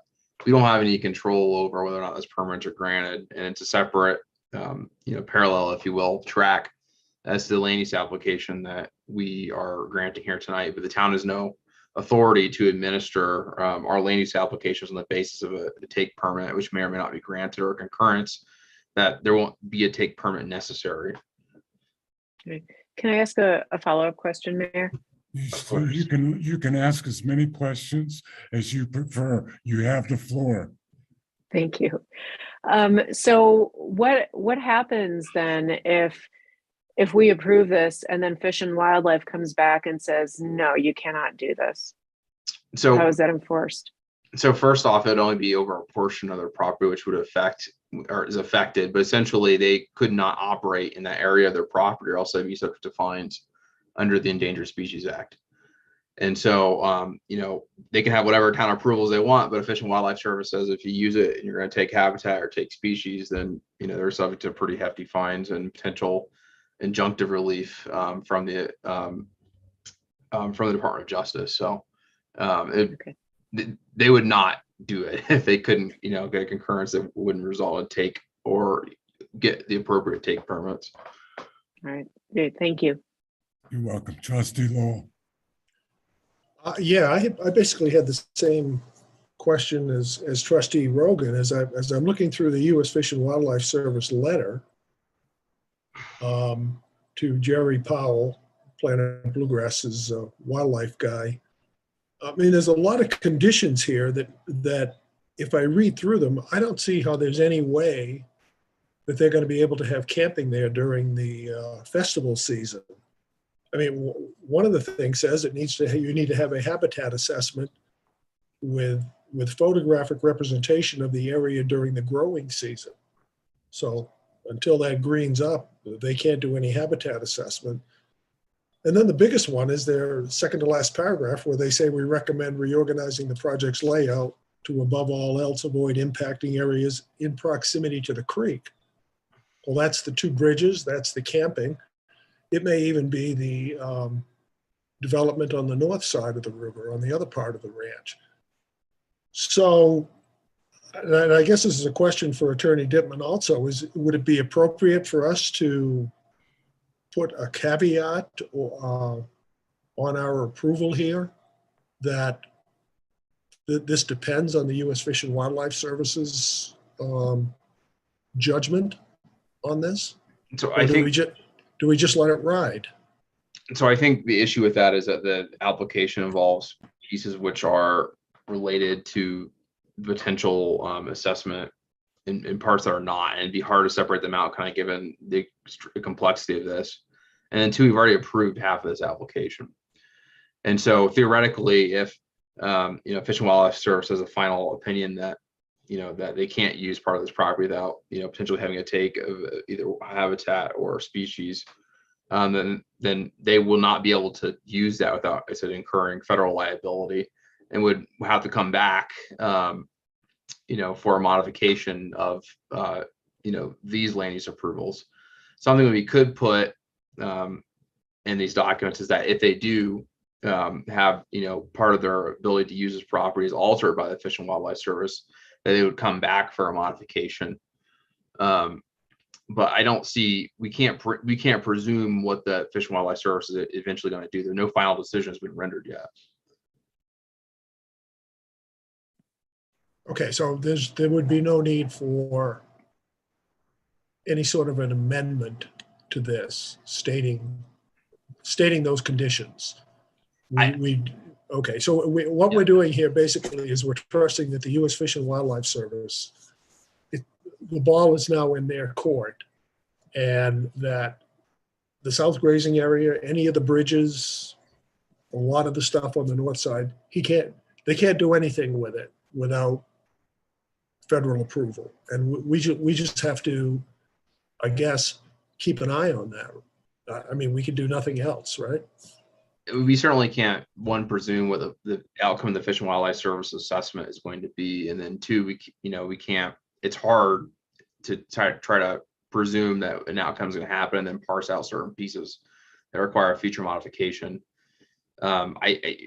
It's in our authority to enforce. I think the best we could do is that if there is some sort of opinion from Fish and Wildlife Service that it can't be used in the manner described under their agreement, so they'd come back for a modification. But that's about, I think, the best we could do. It's not really our jurisdiction to consider this issue. All right, thank you. Any further questions? I have a couple. First of all, I never imagined that a taking could occur in regard to a endangered species habitat. I found that quite interesting. I also am a little bit apprehensive about the U.S. Fish and Wildlife Service not issuing a concurrence yet. But they can also reach an acceptable outcome. It isn't you can't do this absolutely, or you can do it. It all depends on the determination by the U.S. Fish and Wildlife about whether it's a endangered species habitat. So even if it is, there are mitigating circumstances that Planet Bluegrass could come up with. But I share a little bit of concern without a letter of concurrence.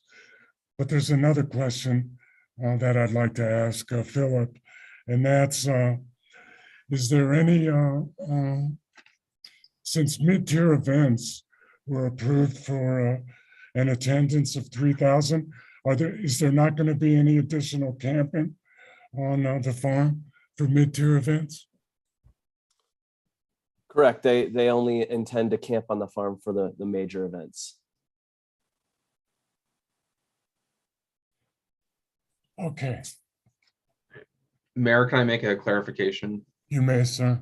So, you mentioned the word taking, and I just want to point out that in this context, that's a defined term under the Endangered Species Act. It's not the same as a taking that a municipal corporation would do if it were to take private property. Yes. It's more if you harm or endangered species or habitat, that's considered a take under the Endangered Species Act, requiring a permit to allow you to do that.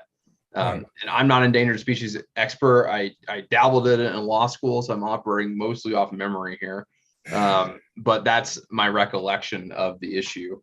I'm sure Planet Bluegrass's wildlife consultant is going to speak to that when their turn is up. Okay. Any further questions or comments? All right.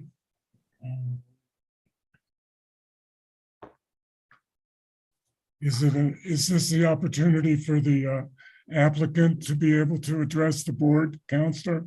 That's correct, Mayor. Okay, is there anybody that wishes to address the Board of Trustees? Please state your name and address for the record. I'm Zach Tucker here on behalf of the applicant. I live at 1804 Tyler Avenue in Longmont. Thank you. Yeah, so first I just want to say thank you to the subcommittee and staff for sitting down with us last week to really dive into these utility issues.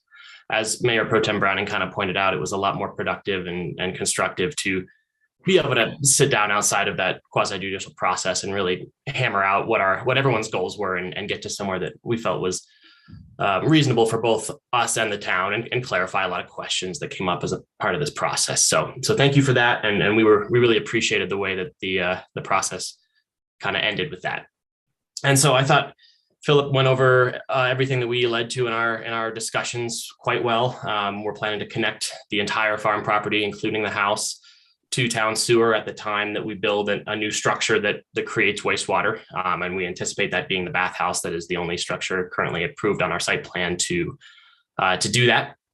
And then the addition of the bathhouse will require that additional tap as agreed upon by the UEB.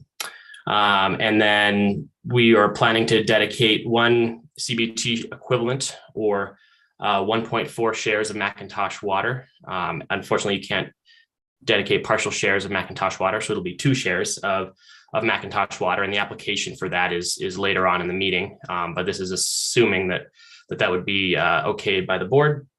And then this would satisfy the base water dedication for our annexation, unless we subdivide in the future. So this helps us a lot because we're able to come forward with small changes and clean up items and stuff like that in the future without having to worry about going through all these conversations again and retriggering these discussions about base water dedications and such.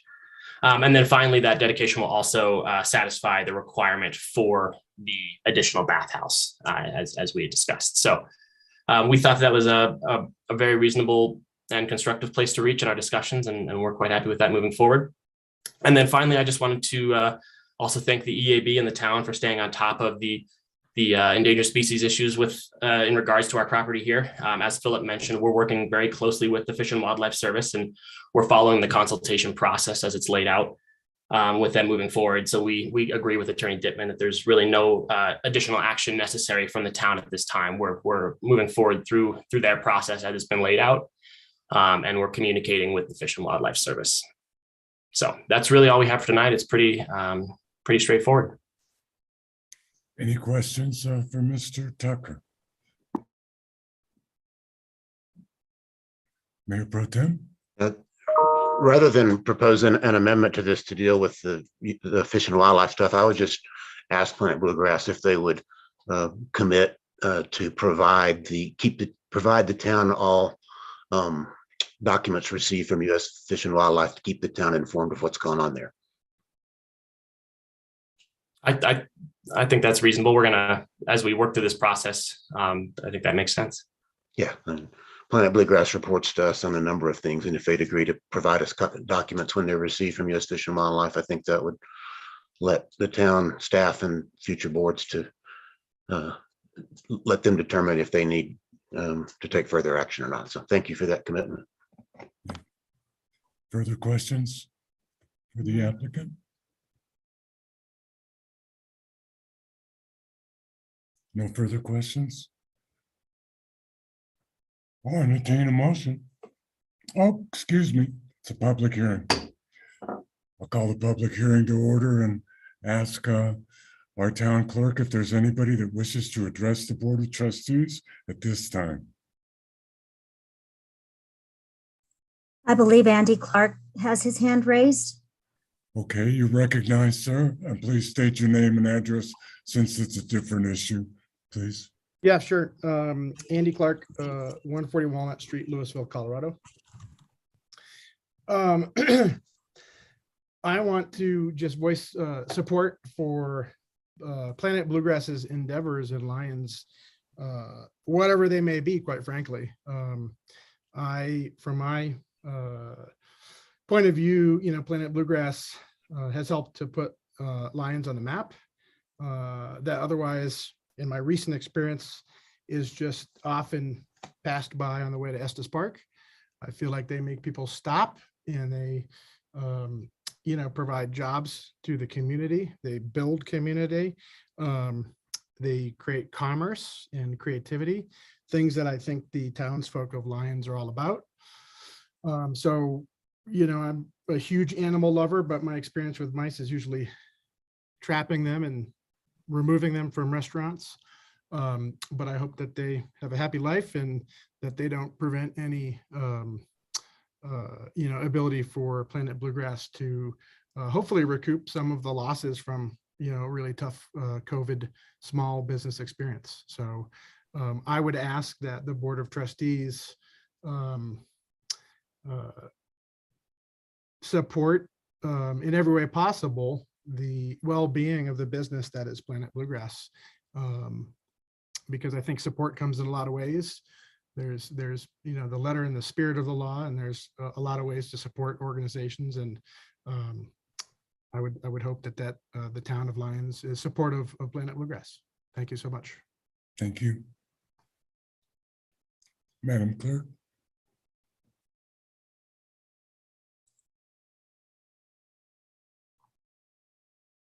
No, sir, I don't see anyone else.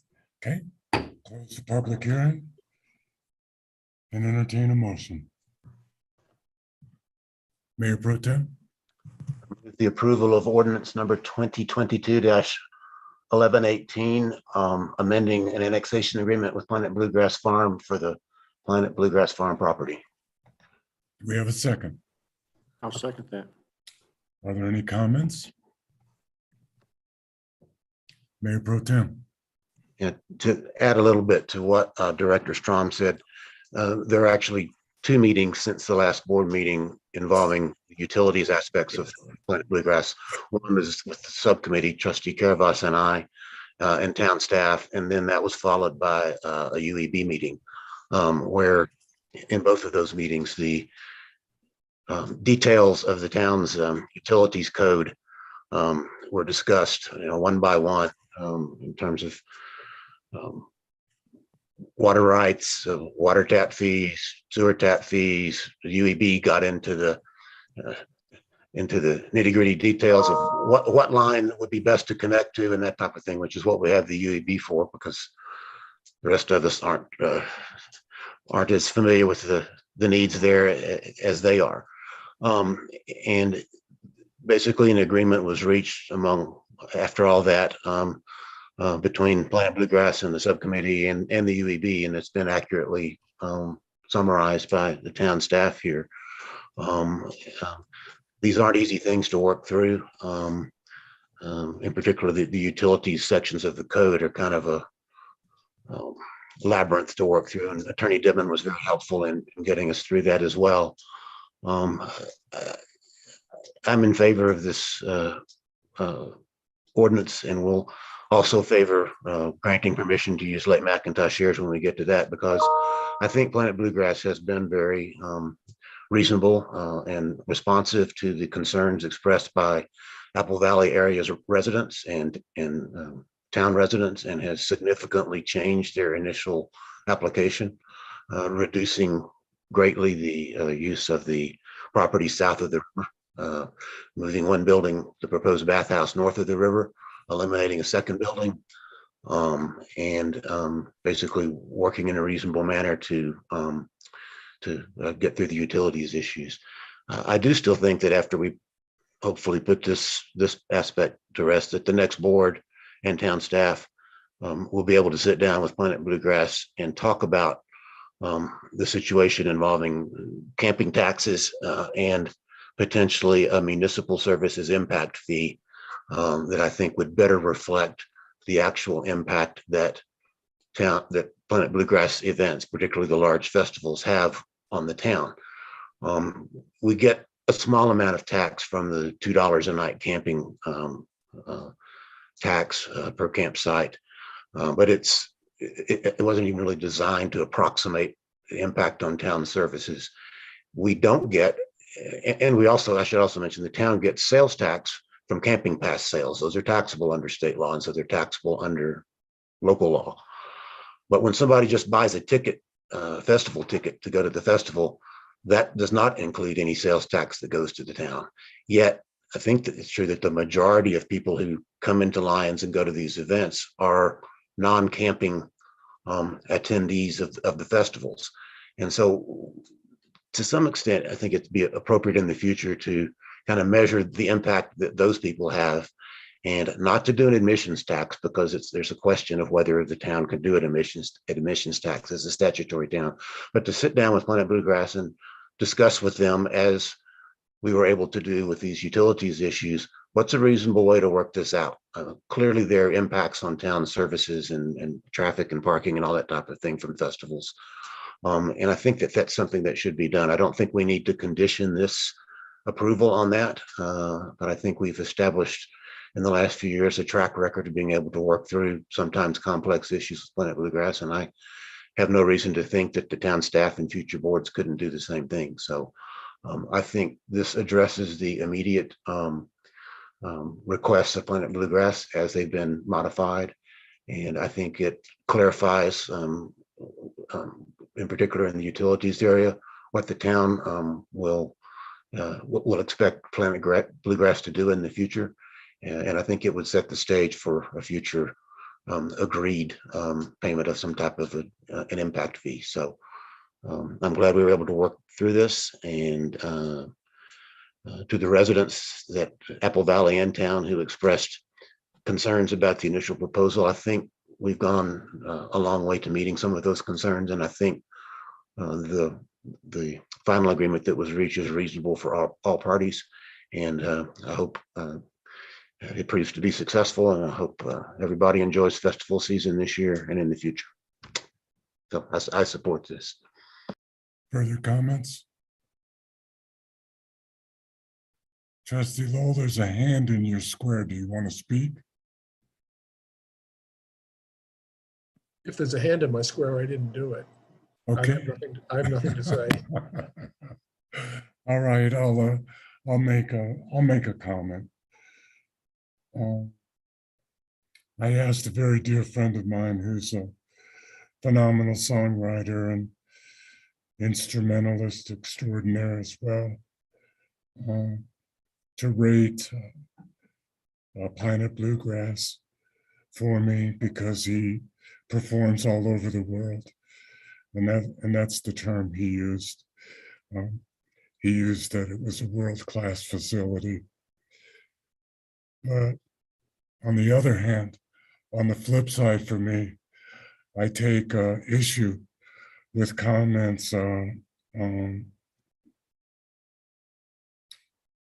dismissing concern for an endangered species, if indeed that habitat is their habitat. I think that is really one of the downfalls of who we are, that we don't give the regard that we should give to species that have existed and cohabitated the earth with us. So I take a little bit of exception to a disparaging comment about the mouse. The mouse is as entitled to the earth as we are. But I will support this because, like I said, this is a world-class venue, and I support it wholeheartedly. Are there any additional comments? Seeing none, I'll call for the vote, Madam Clerk. Mayor Angelo, Aye. Mayor Pro Tem Browning, Aye. Trustee Lowell, Aye. Trustee Waugh, Aye. thank you, sir. Trustee Caravas, Aye. Trustee Miller, Yay. Trustee Rogan. Aye, and you're gonna miss these meetings, Zach. I know you are. Ordinance 1118 passes unanimously. Could you please read the next item into the record, Madam Clerk? Yes, the next item is a second reading, a public hearing of ordinance 1121, an ordinance of the town of Lyons, Colorado, amending certain sections of Chapter 2, Article 2 of the Lyons Municipal Code concerning board meetings and procedures. Counselor, do you want to take this? Yeah, I'll do a quick kind of update since this is the second reading. So this is ordinance 1121 about board meetings and procedures. It was raised during some of the multiple public hearings we've had recently on these difficult land use applications that the code concerning meeting procedures, especially the concern with special meetings, was really outdated and basically presumed that there would be in-person notification in order to have a special meeting. That doesn't really work in today's society. The clerk doesn't have time to go deliver something to everybody personally. And so the impetus originally for looking at this was to update those procedures so that electronic communication and some boundaries around what electronic communication would look like would be established. When we did that with our initial impetus, we looked at other sections of this code section that really needed updating to really meet the practical realities of how Lyons operates. Because there's a number of things in here you'll see through the red line that what it says in the code today is not how the town operates. And so we just try to do a very practical update to the code to better reflect how the town actually operates in the year 2022. So that is my very basic summary of the board meeting procedures ordinance change, but I'd be happy to answer any questions. Are there any questions for Counselor at this time? Seeing none, it's a second reading. I'll open the public hearing and ask our clerk if there are any people who wish to address the Board of Trustees on this issue.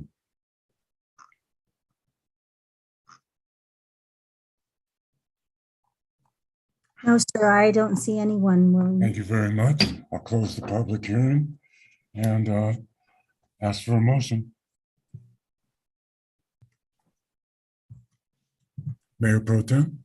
I move the adoption of ordinance 1121, amending certain sections of Chapter 2, Article 2 of the Municipal Code concerning board meetings and procedures. Do we have a second? I'll second that. Any additional comments? Seeing none, I'll call for the vote. Mayor Angelo, Excuse me. I'm Mayor Pro sorry. Tem has his hand raised. Okay, go ahead, sir. Yeah, I have a proposed amendment, and it would be to the first sentence to actually replace the first sentence of section 2-2-110B in ordinance 1121 to read as follows. The subparagraph B of section 2-2-110. Special meetings. Special meetings of the Board of Trustees shall be called by the town clerk on the written request of the mayor pro tem if the mayor is absent, or any two members of the Board of Trustees on at least 24 hours written notice before the meeting to each board member, either delivered personally or electronically. I'll second that. Any discussion? Yeah. Mayor Pro Tem, your reasoning? Yeah, this was done to address a question that arose at the last meeting when we looked at this on first reading, and that is the existing code allowed the majority of the Board of Trustees to call a special meeting, but never said how you could do it. And with all questions about open meetings laws, about can 3 trustees talk or 4 trustees, the town attorney suggested, I think this provision was taken from Longmont City Code, that 2 members could make a written request to the clerk to call a special meeting. And then, so that this this reflects that approach. And I just say that, if 2 members call a special meeting and the meeting is convened and a majority of the board says, we don't need to be meeting about this, or we're not in favor of whatever issue caused a special meeting to be called, the majority of the board could always adjourn the meeting, quickly turn down the proposal, and it would leave a majority in control. But there just seemed to be no practical way to try to have a majority of the board converse about whether to have a meeting or not. So 2 trustees can call a meeting, but the majority can quickly end it if they don't wish to proceed. And again, this is kind of modeled on what Longmont did, although the attorney Dittman, I noted in looking at Longmont's provision, they actually haven't updated their code with regard to personal delivery to a personal residence and that sort of stuff either. So we left that part out, but we did the update. So I think this will solve the problem of who can call a special meeting and how. Further comments? If not, I'll call for a vote on the amendment. Mayor Angelo, Aye. Mayor Pro Tem Browning, Aye. Trustee Lowell, Aye. Trustee Caravas, Aye. Trustee Waugh, Aye. Trustee Rogan, Aye. and Trustee Miller.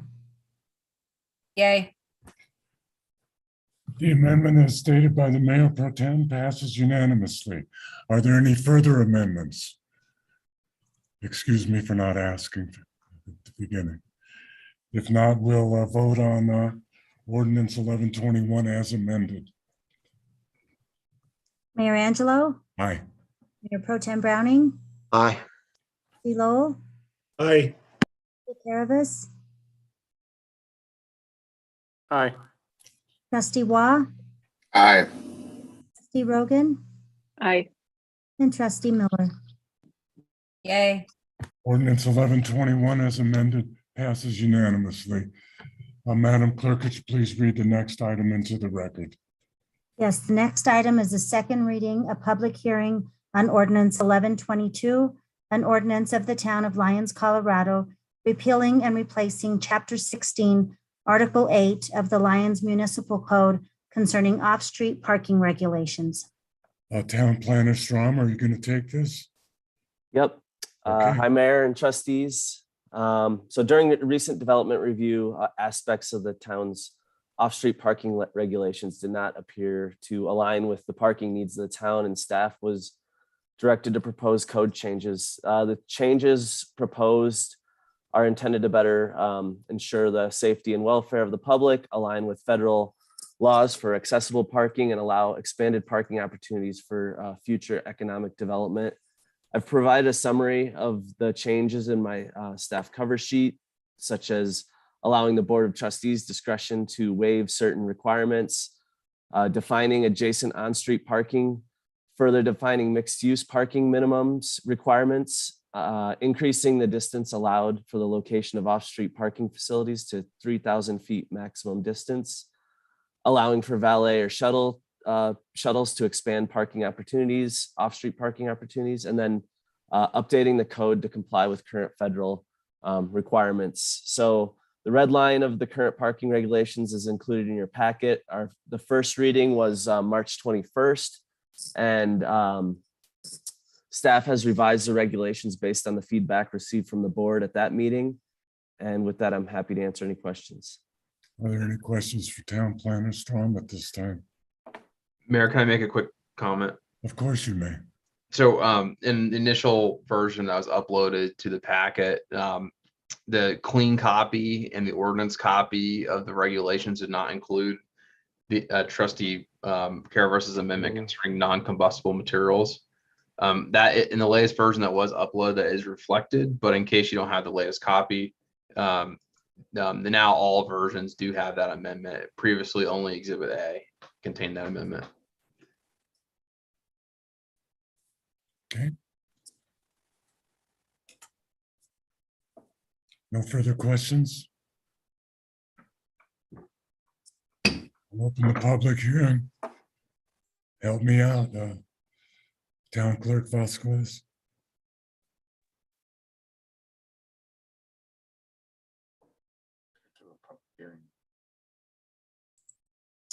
I don't see anyone wishing to speak, sir. Thank you very much. I'll close the public hearing and entertain a motion. Mr. Mayor, Yes, sir. I'll move to advance or pass ordinance 1122 on second reading. The ordinance of the town of Lyons repealing and replacing chapter 16, article 8 of the Lyons Municipal Code concerning off-street parking regulations. Do we have a second? Second. We have a motion and a second. Are there any amendments offered at this time?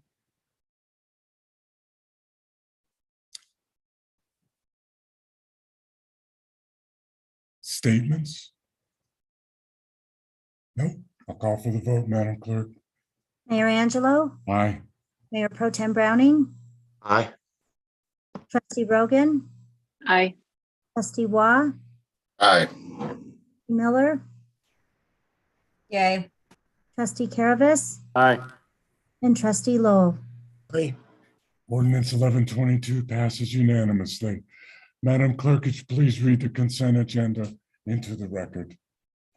Yes, sir. Consent agenda item 1 is resolution 2022-30, a resolution of the town of Lyons, Colorado, accepting a general warranty deed for 0 Red Gulch Road, Lyons, Colorado, from Lyons Valley Park Incorporated. Item 2 is resolution 2022-31, a resolution of the town of Lyons, Colorado, approving the 4th Amendment to the Professional Services Agreement with JUB Engineers Incorporated for construction management services for stormwater improvements and Lyons roadway repairs. Item 3 is resolution 2022-32, A resolution of the Town of Lyons, Colorado, ratifying the Second Amendment to the construction agreement with Southpaw Corporation for the Backup Power Public Works Generator Project. Item 4 is Resolution 2022-33, resolution of the Town of Lyons, Colorado, accepting public improvements of the Backup Power Project. Item 5 is Resolution 2022-34, a resolution of the Town of Lyons, Colorado, ratifying the decision of the Board of Trustees on March 21st, 2022, to require the dedication of 1.4 shares of Lake McIntosh water shares by Spirit Hound Distillers by May 20th, 2022. Item 6 are the April accounts payable. Item 7 are the March 15th, 2022 Special Board of Trustees meeting minutes. And item 8 are the March 21st, 2022 Board of Trustees meeting minutes. Thank you, Madam Clerk. Do we have a motion to approve the consent agenda? So moved. Do we have a second? Second. Second. Are there any items that any of the trustees wish to remove from the consent agenda at this time? Seeing none, I'll call for the vote, Madam Clerk. Mayor Angelo, Aye. Mayor Pro Tem Browning, Aye. Trustee Waugh, Aye. Trustee Miller, Yay. Trustee Rogan, Aye. Trustee Lowell, Aye. and Trustee Caravas. Aye. The consent agenda is approved unanimously. Could you please read the next item into the record, Madam Clerk? Excuse me, Mr. Mayor, it's about 9 o'clock. Can we please take a short break? We'll take a break until 9 o'clock on the dot. Thank you. Everybody.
Mike will be right back.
Okay, Madam Clerk, could you please read the next item into the record? Yes, sir. The next item, number 1 under general business, is resolution 2022-25. A resolution of the town of Lyons, Colorado, approving the Fourth Amendment to the amendable letter of understanding for the Planet Bluegrass Farm property. Administrator Simonson? Dolores, we were to take the 2 resolutions dedicating at the beginning. Ah, yes, I didn't update my old agenda. I'm sorry. Let me get those. Beat me to it. I can, it's a resolution of the town of Lyons, Colorado, dedicating the 4th Avenue pedestrian bridge to David and Janet Orbach. Okay. And I guess the staff report would be, this was upon the request of several trustees that they wanted to acknowledge the amount of help and assistance that David and Janet provided, especially following the September 13 floods. And as you can read through the resolution, they want to express their appreciation by dedicating the new ped bridge over the North St. Vrain at 4th Avenue to David and Janet. And I'm sure there's probably other comments. I'm sure there will be. Mayor Pro Tem? One clarification first.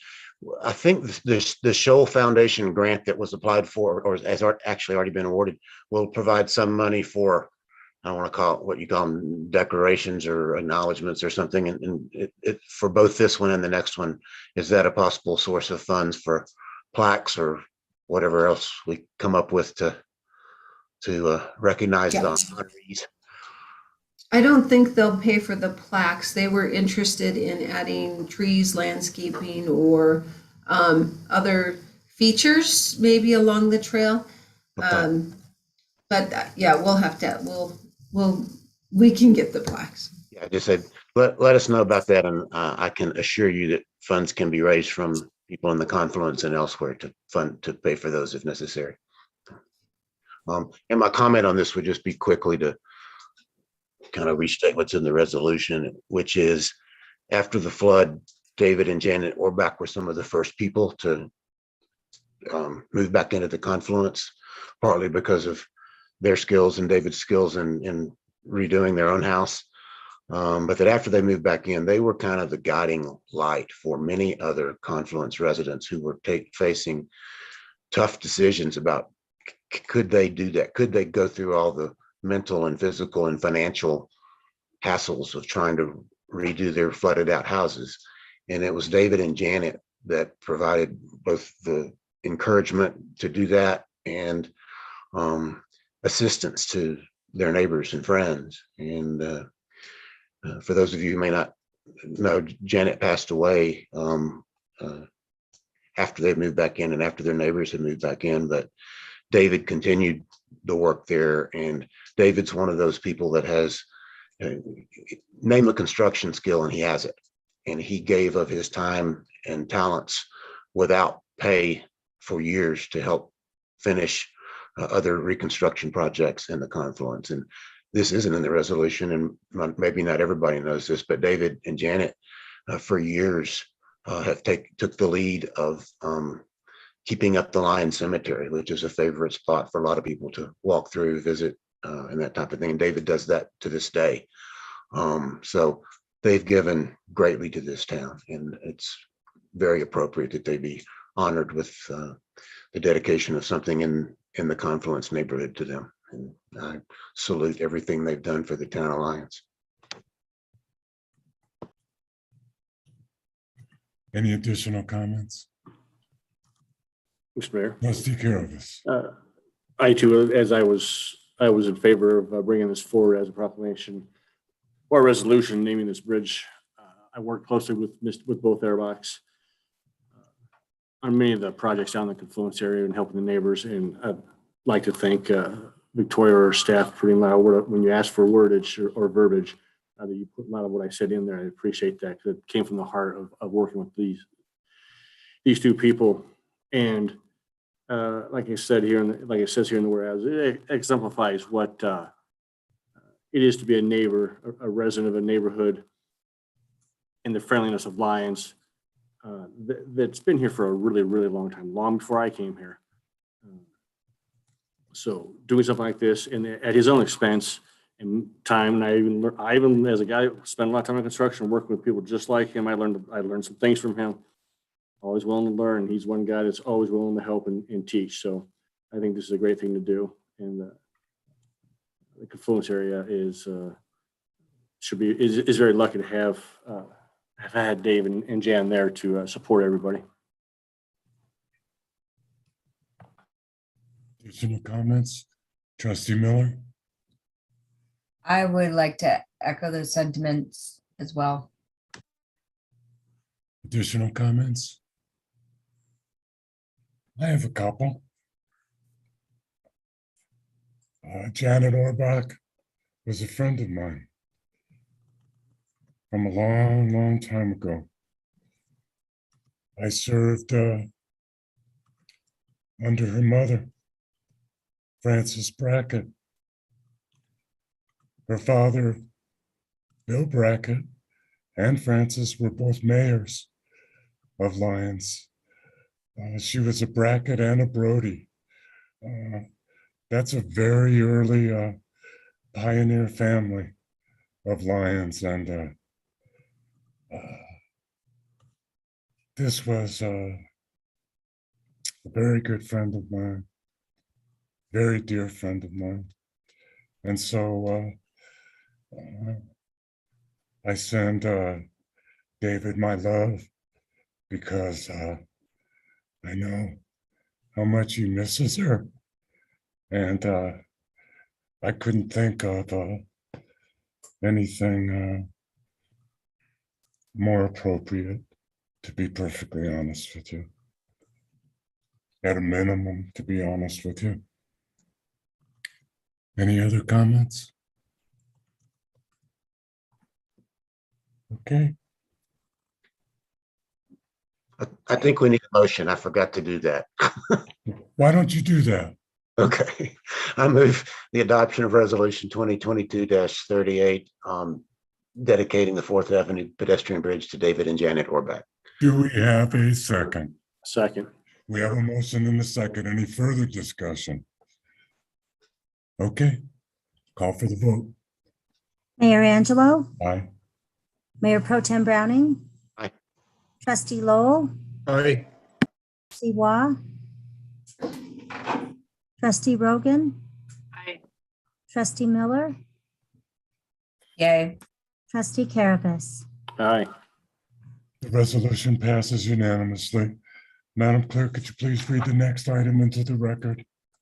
Yes, the next item is Resolution 2022-39, a resolution of the Town of Lyons, Colorado, dedicating the trail along 4th Avenue between the pedestrian bridge and Prospect Street as Crystal Way. Comments? Let me make a motion first this time, do it right. Oh, yeah, okay, you can make a motion first. We don't need a staff presentation. I move the adoption of resolution 2022-39, dedicating the trail along 4th Avenue between the pedestrian bridge and Prospect Street as Crystal Way. Do we have a second? Second. Now I'll ask for comments. Mayor Pro Tem. Yeah, the comment I would make is a lot of people now know Kristen as a very valuable town employee. I think almost everybody in town knows her, but the period of time after the flood, although I think she did occasional part-time work for the town, all that flood work she did was not paid town work. It was all volunteer work. And, probably the most revealing thing I could say about the work Crystal did during that time, and she was there almost every time that a group volunteered to do things, was anytime we would come across a big pile of sand and dirt and debris and stuff and would be moving it, or we would be digging, a hole for a beam to put a porch on or something like that. And we'd hit a extremely big, heavy rock. The standing joke was, oh, I just hit a crystal rock, because Crystal would always be the one to pitch in and help us pry it out, move it, and take care of that. She was equal to anyone in her work capacity and willingness, and put in, I can't tell you how many hours of physical labor. And just like the Orbacks, the reason the confluence has recovered to a beautiful neighborhood like it is today, is Crystal's tireless dedication. And this is as well-deserved an honor as I can think of. And so that's why I think this resolution is appropriate. Trustee Lowell. So the first time I met Crystal White, I was working on the Lions Volunteers, and there were 4 of us in the basement of Kelly, I think it's Kelly Canizay's house, shoveling muck. And we were pitching shovelfuls of silt up the staircase to Crystal, who was then throwing it out the window. And after a while, the 4 of us down there got a little tired, but I never saw Crystal get tired. She just kept chugging along. And I think everybody who sees her now today, walking around the parks, helping keep things online in the park, dealing with all the difficulties at the gate and whatnot. And it's not just the hours she works. My God, I've seen her at 8:30 on a summer night, still walking around the parks. I wish we could dedicate more to her, but I think this is very fitting, and it's a great way to honor Crystal. Additional comments? Go ahead, sir. In addition to what's been said, some of those crystal rocks we talked about, they didn't always roll or move or deflect the correct way. And I do believe we smashed her fingers a couple of times, may even broken one or two once or twice. And I do recall a severely bashed shin and large bruises and some blood several times. Not just her, but all of us. But yeah, she took a beating sometimes. So yeah, always in there, never shied away. I think the amount of hours we did work, the line volunteers, we were upwards of 1,000+ hours a year in that 14, 15, 16, 17 years. So, and she was there for probably just about all of it. So yeah, it's a lot of hours that were put in, and very, very well deserving person for this. Additional comments? Trustee Rogan. Yeah, I'll echo everybody's comments and add that, the past couple of years have been remarkably tough, as we all know. And Crystal has, I just feel like Crystal has her arms around this town, and she's looking out for everybody, and she's so good at it. And this is honestly the least we could do, I feel like. So I'm thrilled to support this resolution. Additional comments? Trustee Miller. Yeah, I just concur with everything everybody said. I mean, she's just a powerhouse. I love that Love that woman. Additional comments? I have a couple.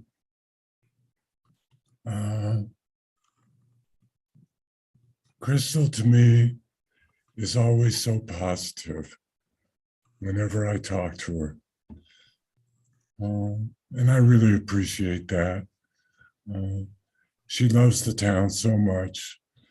And just from a personal standpoint, after the flood, she was in my crawl space and she was relentlessly pulling out an incredible amount of silt along with several other stalwart volunteers.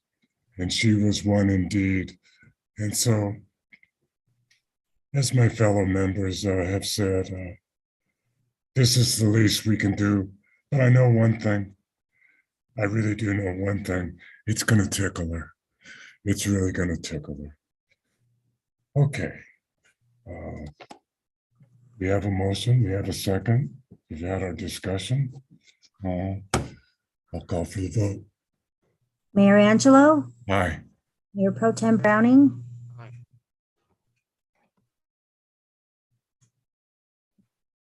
Aye, sorry. Trustee Rogan, Aye. Trustee Waugh, Aye. Trustee Lowell, Aye. Trustee Caravas, Aye. and Trustee Miller. Yay.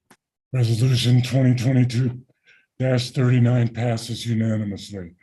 Madam Clerk, could you please read the next item into the record? Yes, the next item is Resolution 2022-25, resolution of the Town of Lyons, Colorado, approving the Fourth Amendment to the amendable letter of understanding with the Planet Bluegrass Farm property. Well, you're on, Town Planner Philip Strong. Hello. So I'll keep this pretty brief. We did speak about Planet Bluegrass earlier, but Planet Bluegrass owns a property known as the farm and applied changes to the amendable letter of understanding, or the ALU, as well as the conceptual plan and related keynotes that are attachments to the annexation agreement that was approved by amendment by the board earlier tonight. The ALU requirement is a requirement of the town's commercial entertainment zoning district, which the farm is zoned. The intent is to provide an understanding between the applicant and the town to specify the details of the entertainment that's provided. So the ALU governs the farm property regarding notice of events, event planning requirements, and the proposed changes to the ALU include ratifying the agreement for the release and settlement that was executed in 2021, incorporating the changes requested in the conditional use review, mainly the addition of mid-tier events, addresses the changes conditioned by the Planning and Community Development Commission during the conditional use public hearing. And so the associated revisions to the conceptual plan and the related keynotes for the farm were previously approved in the conditional use review process with resolution 2022-23 by the board on March 15th of this year. And staff is recommending approval of the resolution to amend the ALU for the farm, and I'm happy to answer any questions. Are there any questions for Town Planner Strong at this time?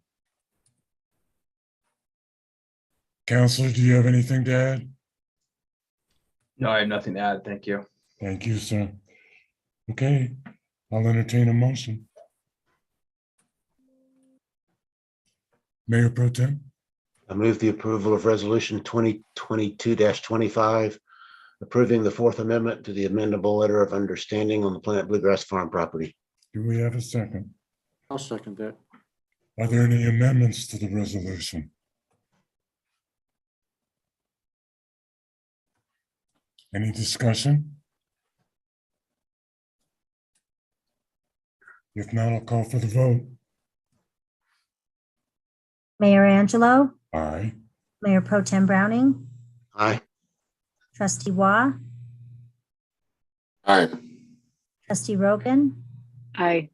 Trustee Lowell, Aye. Trustee Caravas, Aye. and Trustee Miller. Yay. Resolution 2022-25 passes unanimously.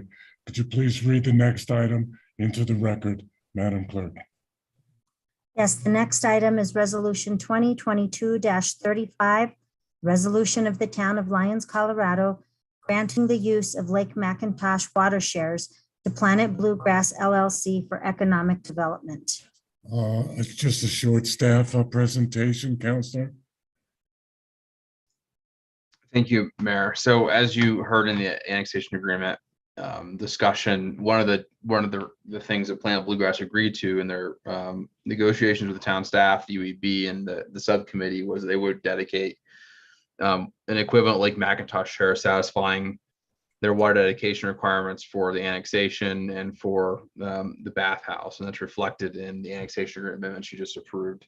In order to allow for that dedication, like any other entity, I needed to apply for Lake McIntosh share dedication allowance. So that's what this is simply is before you. It's for dedication of 2 Lake McIntosh shares to the town in satisfaction of the requirements under the now amended annexation ordinance. Good. Are there any questions for Counselor? If not, I'll entertain a motion. I move to approve resolution 2022-35. Do we have a second? Second. We have a motion and a second. Any comments? Mayor Pro Tem?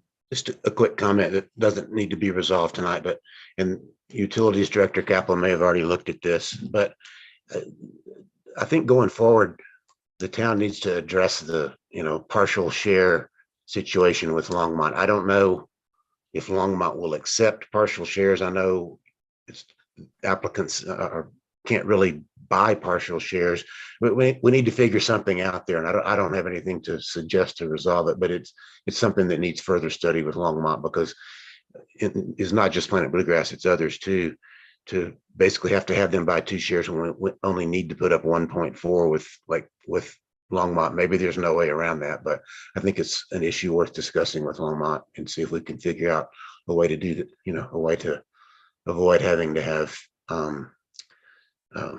applicants who only need the 1.4 shares to only buy those. Now, when you get into multiple shares, you don't have the same problem really, but for basically just putting up the equivalent of 1 CBT share, something we need to look at. And I say we, something the future boards and the staff need to look at.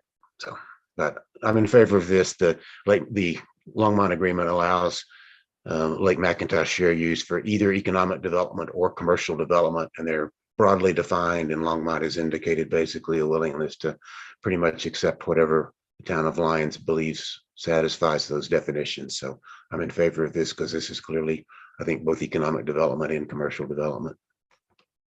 Any further comments? Seeing none, I'll call for the vote. Mayor Angelo, Aye. Mayor Pro Tem Browning,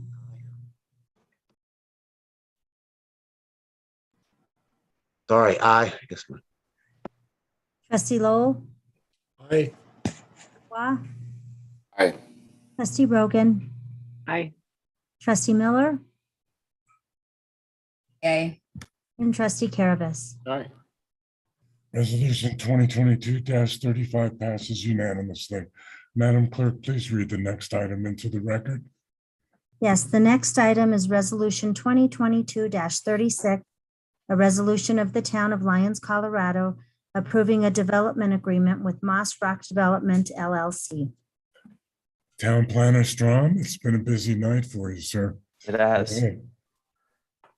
So Moss Rock Development plans to develop a hotel project at 343, 347, 349, and 355 Main Street. Per Lyons Code, Section 16-1730B, the town requires that Moss Rock execute a development plan agreement. Staff and Moss Rock have negotiated a development plan agreement included in your packet for your review and approval tonight. Moss Rock submitted an application for development plan review in late 2021, and after the Planning and Community Development Commission's public hearing and recommendation of approval, the board conducted a public hearing last February and approved the application with conditions, one of which was the developer negotiate and execute a development plan agreement with the town. The development plan agreement creates obligations and addresses the respective responsibilities of the town and the developer during the development, and staff has negotiated the development plan agreement at the direction of the board and would like to note a few of the terms proposed in the agreement. First, off-site parking lots will be used to satisfy the parking requirement and includes a lease of the triangle lot located at the corner of Railroad and 3rd Avenue and contains approximately 16 spaces with a potential of up to 33 spaces if valeted. And additionally, the 2nd Avenue parking area would be used for up to 30 spaces. And I just want to note in my report indicated 50 in my cover sheet, but since this cover memo has been finalized, it's been reduced to 30. So 30 is the maximum at the 2nd Avenue parking. Moss Rock would lease each of these parking lots from the town, and the leases would have an initial 5-year term with 2 3-year renewal options. And the lease rental rates would be equal to the fair market rental rate of lots similar and be subject to an annual escalator for inflation. The agreement does require that Moss Rock and the town continue to work together to identify improvements and better serve the overall parking need of the hotel. Moss Rock has purchased 9 shares of Lake McIntosh water stock and, subject to the board's approval, is prepared to assign those shares to the town once the determination is made by the town on the number of shares required. The public improvements in the town right away will be built by Moss Rock and owned by the town. A security for that work will be provided by Moss Rock for the town for construction of the public improvements prior to building permitting. Moss Rock has agreed they will outsource laundry and that no laundry services will be located on the property upon opening of the hotel. Moss Rock intends to stage construction materials and equipment on the CDOT right away on the south end of the property, which would be subject to CDOT's approval. And then they do have obligation to restore the area that they used for staging. They agreed that all new electric lines will be buried underground. They agree to include sandstone in the hotel design and make a reasonable effort to source from local Lions suppliers. And based on the surface area in the agreement, which is the exterior walls facing the public right of way and within 50 feet of the property line, this does exclude the east facing wall and areas of doors and windows. Moss Rock has proposed a minimum of 15% of that surface area, up to 20% to use sandstone. And these percentages are based on Moss Rock's approval of tax increment financing with the town. And Moss Rock will incorporate sustainable materials as well as sustainable methods of construction whenever feasible. The town attorney has reviewed the agreement and staff is recommending board approve the resolution approving the development plan agreement. And I'm happy to answer any questions. Are there any questions for Town Planner Strong? Trustee Rogan. Thank you, Planner Strom. That was a great overview. I'm curious about why the number of parking spaces on the 2nd Avenue lot was reduced. I can answer. Oh, go ahead. Go ahead, Counselor. So originally it was we had negotiated approximately 17 spaces for the applicant. The applicant suggested that it could be anywhere from 8 to 50. And in discussions with the town administrator and the town planner, if it were to be 50 parking spaces in that lot, it would take up the majority of the lot. We're not leaving, the space available for the town. And so we thought 30 was the most the town could give and still maintain existing uses, rather than build a public lot and only to be used by one private entity. So that was and Victoria has her hand raised too. She could probably provide additional clarification. Administrator Simonson. Thank you. Actually, in our negotiations, we were kind of surprised to hear that they really don't have a big interest in using that lot. They came with only needing 8. And so we were trying to encourage, the creativity with using some form of a shuttle, but that's really not as much of an interest to them as we originally thought it might be. So to set aside 50 and have those sit empty when we could be getting a daily parking fee for those seemed like a lot. So looking at the new layout, we looked at 2 full sides of that parking lot. And of course, it can always be adjusted if need be. This is by resolution. So we feel that that's probably sufficient based on their interest in using that lot and our need to, we're making improvements to it. We want it to be utilized. Any further questions? Mayor Pro Tem? Did I hear right that there are 88 total spaces in that lot?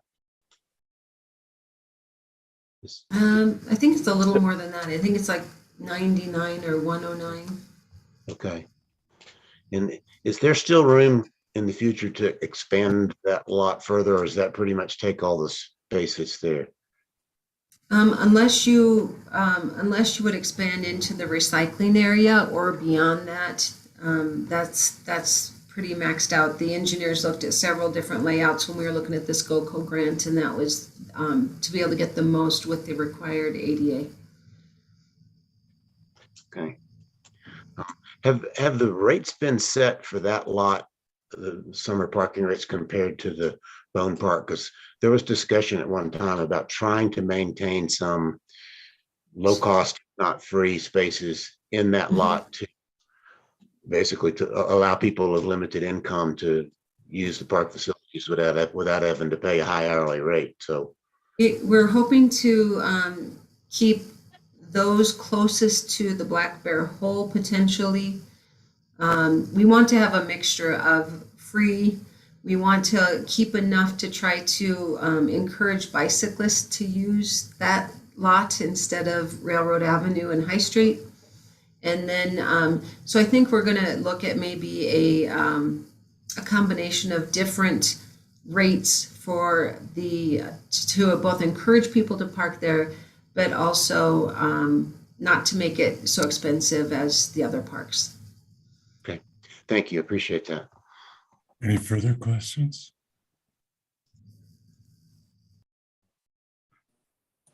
No further questions? Ernie Bittman has his hand raised, sir.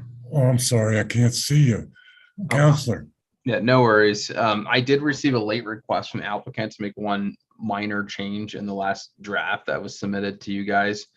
And that's concerning if you look at the red line, the portion concerning whether or not the hotel be branded. That's in section A of the recitals. Right now it says developer intends to develop the property to include to be built full service 3-story 79-room unbranded boutique hotel. The developer would like the word unbranded removed, and the reason for that is that they intend to have some kind of branding, right? They're going to call the hotel something, but I think it's still, they're not going to be a chain hotel, which is really the intent there. And it still says boutique hotel, which would imply not being a chain. And so they asked that the board consider removing the word unbranded from that section of the recitals. And do we do that by an amendment, Counselor? Yes, that'd be done via amendment when we get to that portion of the meeting. Thank you very much. Any further discussion? Or questions? More questions? Excuse me, questions. Yep. Brandon, what section was that in? You said it was in the recitals? Correct. It's in section A of the recital. So it's also, because it's the recitals, it's, pretty much legislative intent language to begin with, but it is in section A, right after the bold and highlighted plan approval defined term. I see it. Thank you. Okay, I'll entertain a motion.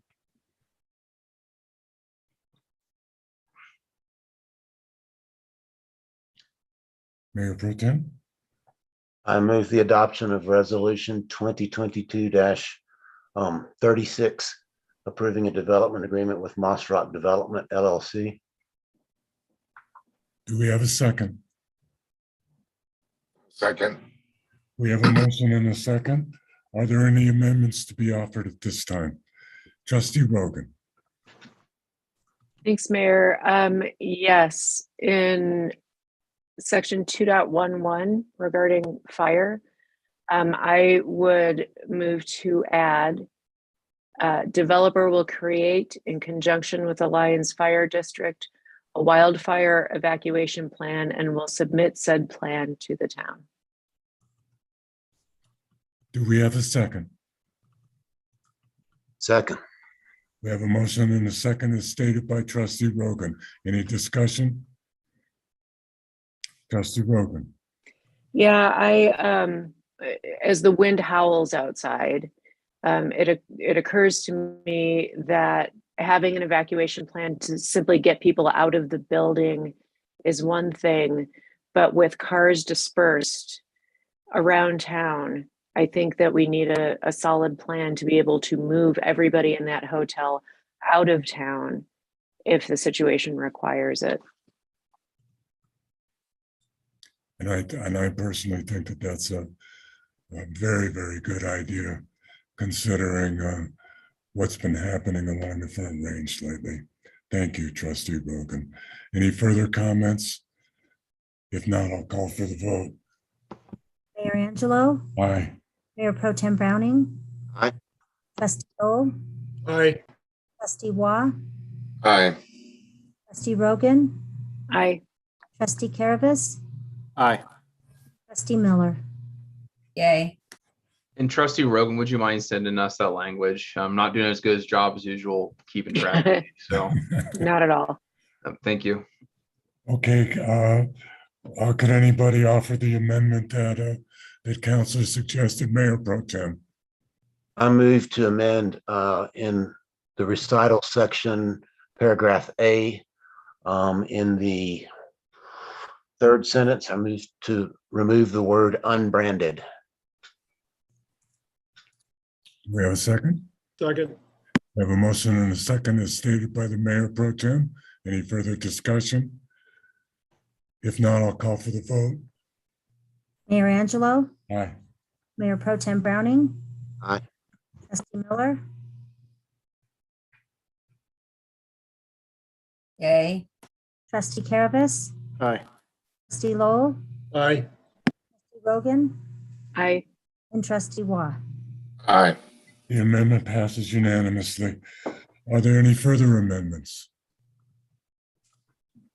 If not, we'll vote on Resolution 2022-36 as amended. I'll call for the vote. Mayor Angelo, Aye.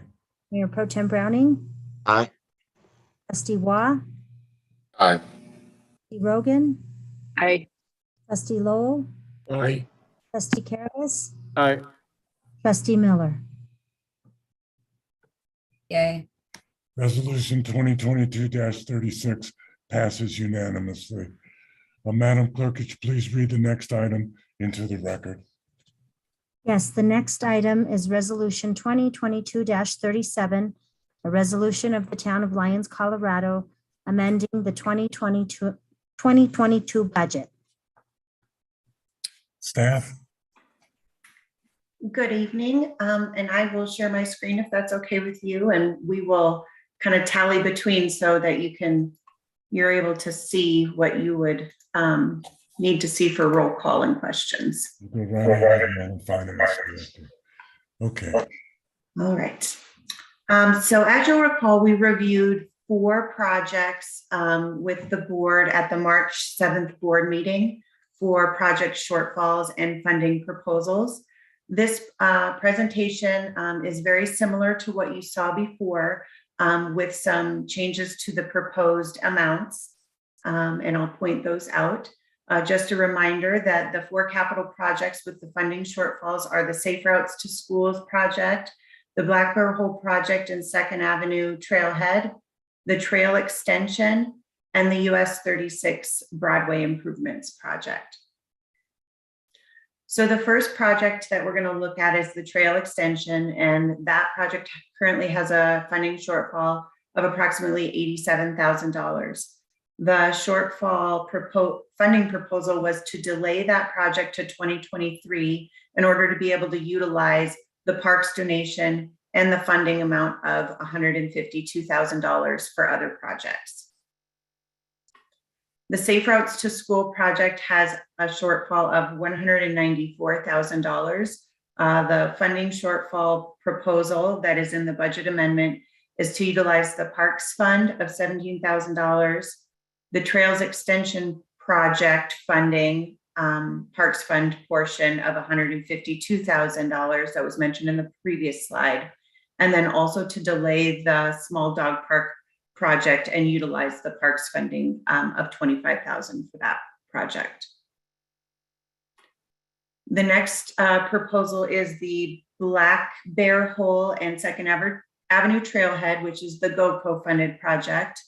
This shortfall is about $101,000 with the funding proposal to utilize the Parks Fund balance and Conservation Trust Fund balance of $55,000.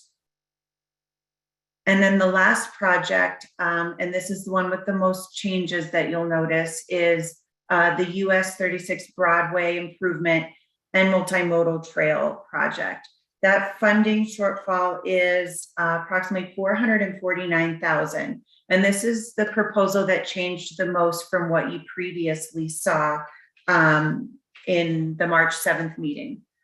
In response to concerns with utilizing the funds that were currently allocated to be transferred to the Streets Capital Fund for this project, we proposed doing the following. The general fund of $93,000, that has not changed.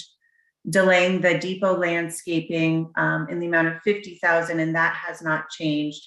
But the last three that you see on this slide are the funding proposals that have changed. So in lieu of using any of the amounts for the Streets Capital Fund, the proposal is to use the Parks Fund in the amount of $75,000, which could help cover the multimodal trail, the Conservation Trust Fund in the amount of $75,000, which would also be an appropriate use to cover the multimodal trail portion or part of it, and then utilize a portion of the reserve for flood ineligible costs and potential clawbacks in the amount of $150,000. So the difference there is that, and I'll bring you to this next slide. This was the proposed funding summary that we saw last time. And I highlighted the amounts in red so that you could see the amounts that changed from the last proposal. And one of the proposals that I'd like to point out is this recovery set aside. So before, I had only shown the amount that we had set aside for 2021, which was $200,000. Really, we have available $800,000 that has currently not been utilized for that. And so we could utilize $150,000 of that, then we would have remaining $650,000 for potential ineligible and clawback.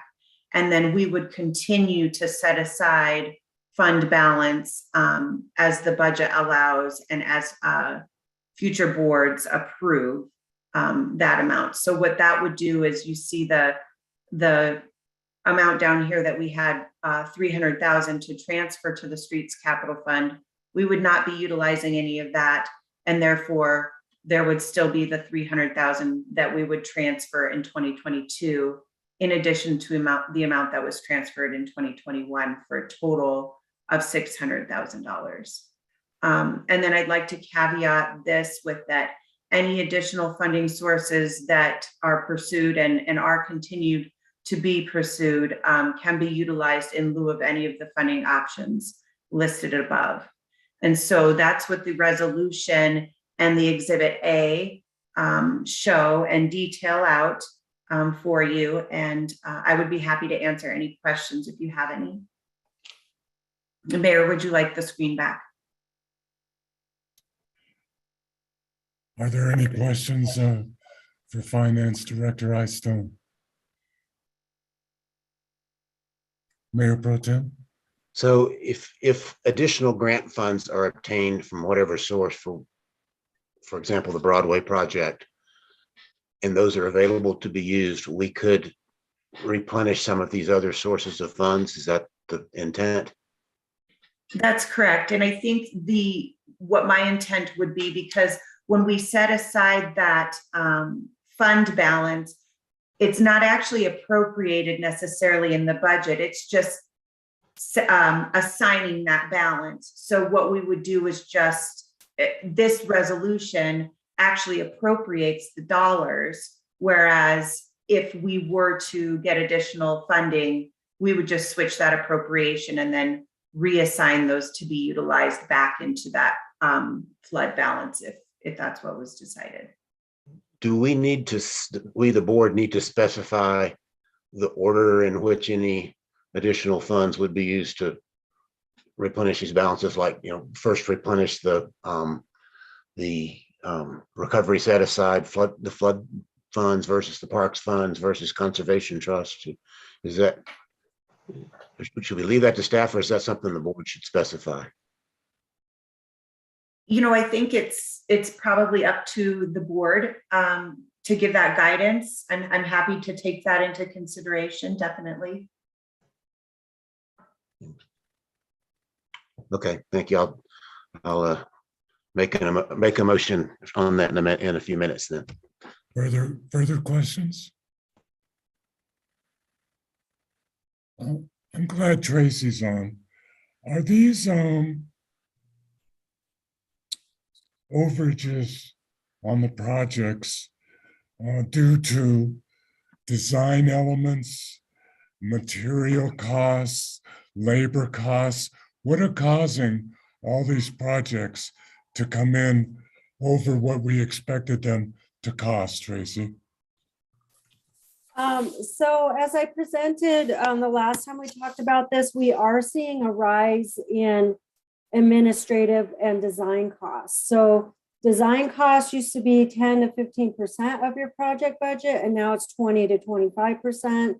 And then like we generally hire construction managers to assist the town with ensuring that we're constructing to the plans.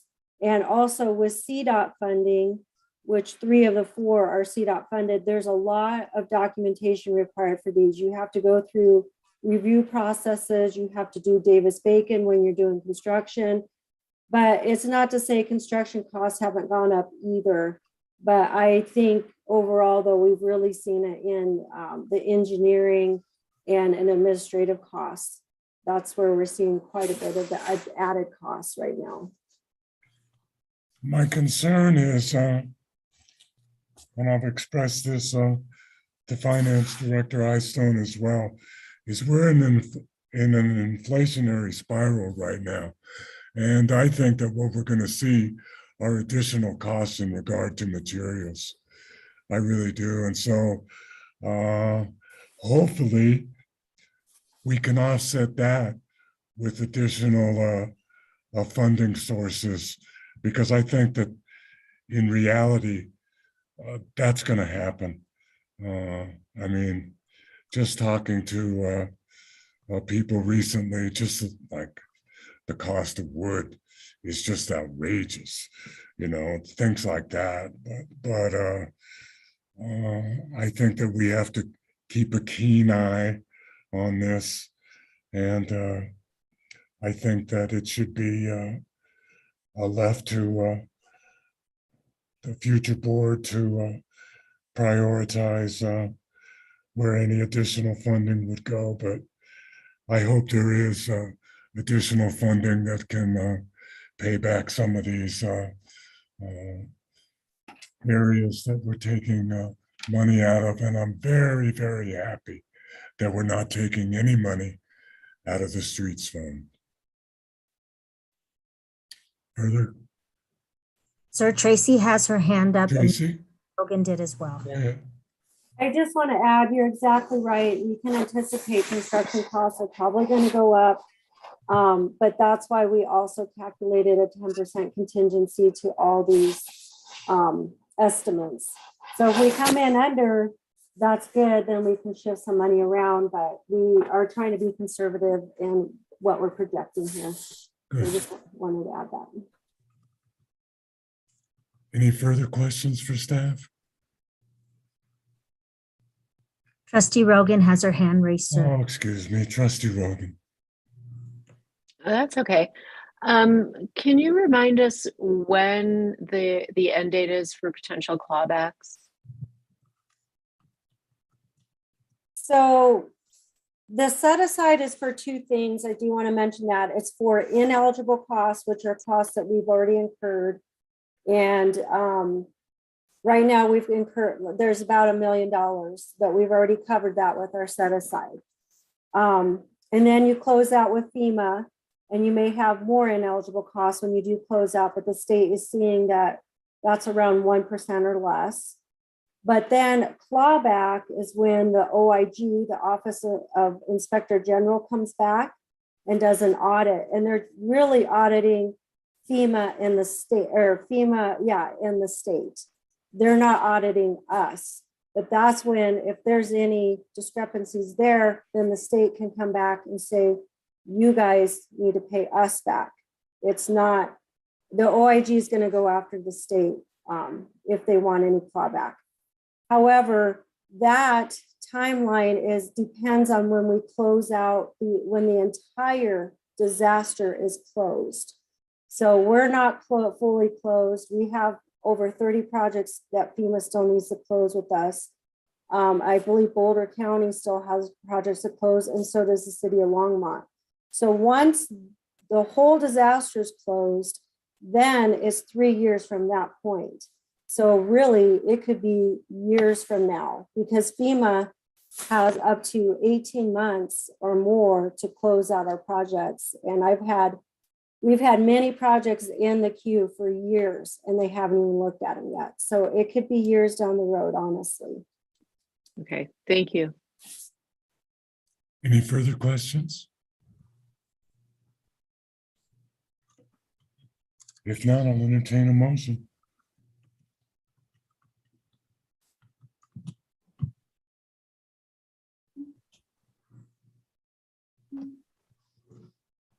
Mayor Pro Tem? I move the approval of resolution 2022-37, providing for additional appropriation during fiscal year 2022 for unanticipated 2022 revenues and expenditures required of the town of Lyons, Colorado. Do we have a second? Second. Second. We have a motion and a second. Are there any amendments to the resolution? Mayor Pro Tem? Yes, I'm drafting one as I speak, but I think I'm close enough to make it. And this would be to add as an additional sentence in section 2, as the last sentence of section 2 of the resolution, the following, and I'm just writing this out, so I'll be glad to send it to the staff later if it's approved. It would say, to the extent funds from additional sources are received for the Broadway project identified in Exhibit A, such additional funds shall be used to, wait, let me change that. Such additional funds, it is recommended that such additional funds be used to replenish the sources, the existing sources of funds in the following order. Number 1, reserves for flood ineligible costs and clawbacks. Number 2, conservation trust fund. Number 3, parks fund. Do we have a second? I will second that. We have a motion and a second. Any discussion? Go ahead, Mayor Pro Tem. A follow-up to the question I asked Director Eystone, and that is, if we can find additional funding sources in the future, the intent here would be to recommend, and I changed it to say recommend because we can't commit future boards. So this would basically be a recommendation of this board to future boards that if additional money comes in, that the first place it would be used would be to replenish the reserve fund for flood ineligible costs and clawbacks. And basically it would go there first. Any further comments? If not, I'll call for a vote on the amendment. Mayor Angelo, Aye. Mayor Pro Tem Browning, Aye. Trustee Miller, Yay. Trustee Carabas, Aye. Trustee Waugh, Aye. Lowell, Aye. and Trustee Rogan. Aye. Are there any additional amendments? If not, we'll vote on resolution 2022-37 as amended. I'll call for the vote, Madam Clerk. Oh, Mayor Pro Tem? We didn't do comments. Can I do a quick comment on this? Yeah, go ahead, sir. First, I want to commend the staff for the hard work that went into doing this. This was a complicated puzzle to solve. And you can tell they put in a lot of thought and hard and long hours on this. And second, you know, I also did not want to take anything out of the streets fund, but if you compared, you know, taking something out of the streets fund versus the clawback expense reserve fund, in either of those cases, to some extent, you're kind of borrowing from the future and putting future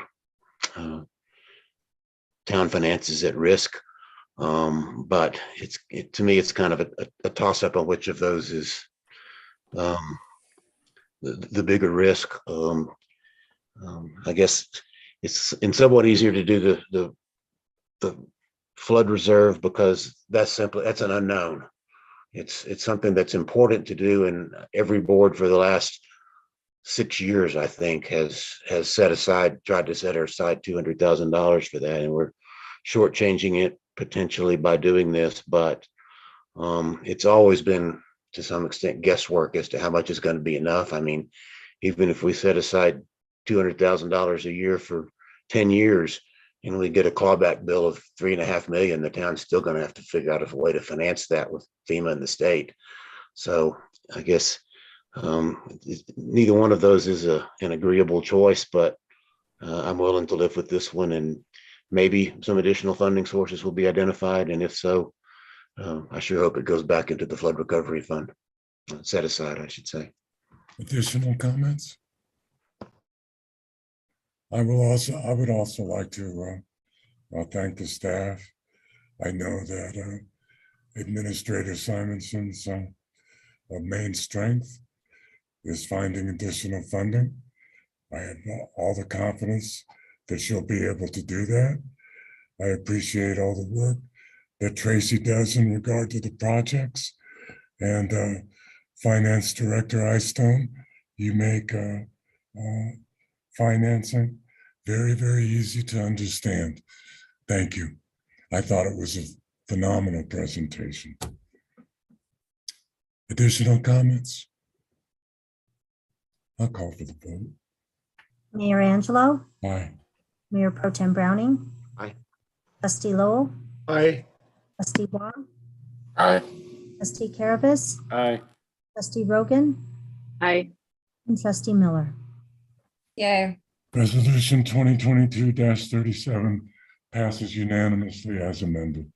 Next item, please read it into the record, Madam Clerk. Yes, the next item is an agenda request for use of the marquee for the Lions Film Festival. Staff?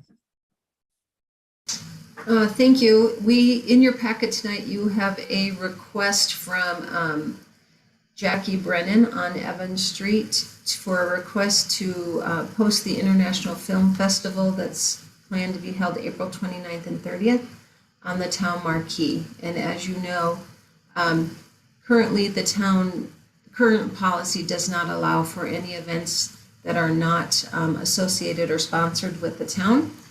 But there was discussion about adding arts, culture, school events to that. So her request was in your packet, and I don't see her on the phone or on the meeting unless she's joined another way. Staff doesn't have any issue with this. The only request would be that currently it's posted that we have the open house for our comprehensive plan, and that will come down on April 12th. So my one request, if the board chooses to do this, is that it would not be posted till April 13th. Any questions for staff? I mean, I don't personally, as long as it doesn't conflict with any town-sponsored events, have a problem helping any events such as the Lions Film Festival or concerts or things like that. I know that it can get contentious at times with people competing for it, but as long as we hold to the town having the capability to advertise its events and prioritize those, I don't have a problem with using the marquee for the Lions Film Festival. Does anybody? Trustee Rogan? Yeah, I'm a huge film festival supporter. And at the same time, I feel like we have a policy in place now. And until if and until the new board decides to change that policy, I think rather than having to make judgment calls and, get people in line, I think it's best to deny this request until we can get a policy in place that would maybe allow for arts organizations, et cetera, to use the marquee. Mayor Pro Tem? I agree with that. And I'm also a big fan of the film festival. I've already bought my tickets and plan to go. But the last event we kind of made an exception for. The concert was to be held at a school. This one's to be held at a local commercial establishment. And just like Administrator Simonson explained to us at the last meeting, the reason for the policy was because the town was getting multiple competing requests from different commercial establishments, and you can't do them all. This is kind of a special event at a local venue, but I think once you start posting an event at one venue, then how do you say no to the next one? And I agree with the trustee and Mayor to be Rogan. This is something that for the next board to decide if they want to take up, but I think the existing policy should be followed in this instance. As much as I am supportive of the film festival, I think so that we don't encourage further requests of this nature until there's an opportunity to review the policy. I don't think we should do this one. Administrator Simonson, doesn't the policy give the Board of Trustees the discretion to make an exception? The current policy says that they need to make a request, and that's why we sent her this form. You can make that exception right now if you'd like to. Okay. It is interesting. I think this is bringing awareness that maybe there's more opportunities to do things with the town of Lyons together, and then we could help them as well with their advertising and that sort of thing. So it's kind of bringing to light some other places we might be able to partner. Well, it's a request of the board, so let me poll the board. Mayor Pro Tem, I think I have your decision. Trustee Rogan, I think I have your decision. Trustee Lowell? I say go ahead and let them use it. We've got to get this policy squared away. I hope the next board will take care of it, but I don't think it's untoward to let them advertise on the marquee for this one, so I approve of it. Trustee Miller? I say no. Trustee Kiravis? I say no for the same reasons of my other trustees and what they stated. Okay. Trustee Watt? Just for Agree with Trustee Lowell. I agree this policy needs to be taken care of, but I'd rather err on the side of promoting event than just classically say, oh, we might get a request we don't want to do later, so let's not approve this one. So, I think we should approve in favor of a business or an activity that's in town. I do as well, but we're outvoted.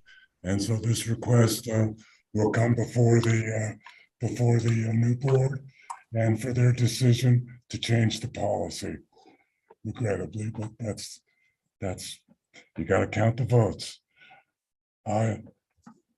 Discussion on future agenda items. Are there any requests? Although our next meeting is going to be a short one. None? Go ahead, sir. Based on our last discussion, since there wasn't an official comment section, might take the opportunity. I know there's but budget's tight with shortfalls, but I know there are sometimes grants that staff finds that are funded through, I don't know, tourism, this or that can't help. A parks project can't help a Broadway project. But maybe a new marquee that's digital that you can change from the office here or somewhere else might be a little larger. You can get more things in to it. Those kind of boards have come a long way with technology and computers, and you can do a lot with them, and you can get a lot of bang for your buck these days, except for right now with inflation, who knows. But that's something we might want to look for in the coming months, years, that there's some kind of grant out there that helps, that comes from GoCo or somewhere that helps with just flat out tourism, Main Street maybe, that at least see if we can get a little bit bigger marquee that's computer controlled and LED lit and looks a little bit nicer and get a lot more on it. And then maybe we can get all the requests on there and it just goes through it like a ribbon or just through a timer. Thanks. Mayor, can I ask a question relating to future agendas? There was a poll done today about possibly a special meeting on the 11th. Since we can't talk about that as a group outside of the meeting, can we talk about it now? And is there any indication whether we need that and what time and that kind of thing? Administrator Simonson, my throat just went. Mm-hmm. Oh, Clerk Vasquez. Yep, I did hear back from everyone. Everyone was able to attend. I could feel the excitement for an extra meeting, except for Trustee Rogan. She will not be able to attend. So we do have a quorum for 6 o'clock on April 11th. I'm not sure there's still a need for it. There's no items that were carried over tonight. Right. And the Laura can still meet their regular scheduled time on April 28th. I did not hear back from the applicant today. So unless there is a need for the Laura to meet, Dolores, do you remember the third item we had on there? What about the summit item we were considering? Summit. There may be, yeah, we may need to have a quick item on Summit. There are two items in our Fourth Amendment with Summit that they are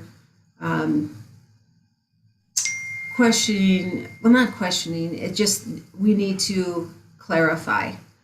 They do not recall agreeing to 3 lots for the parks, in lieu of parks dedication.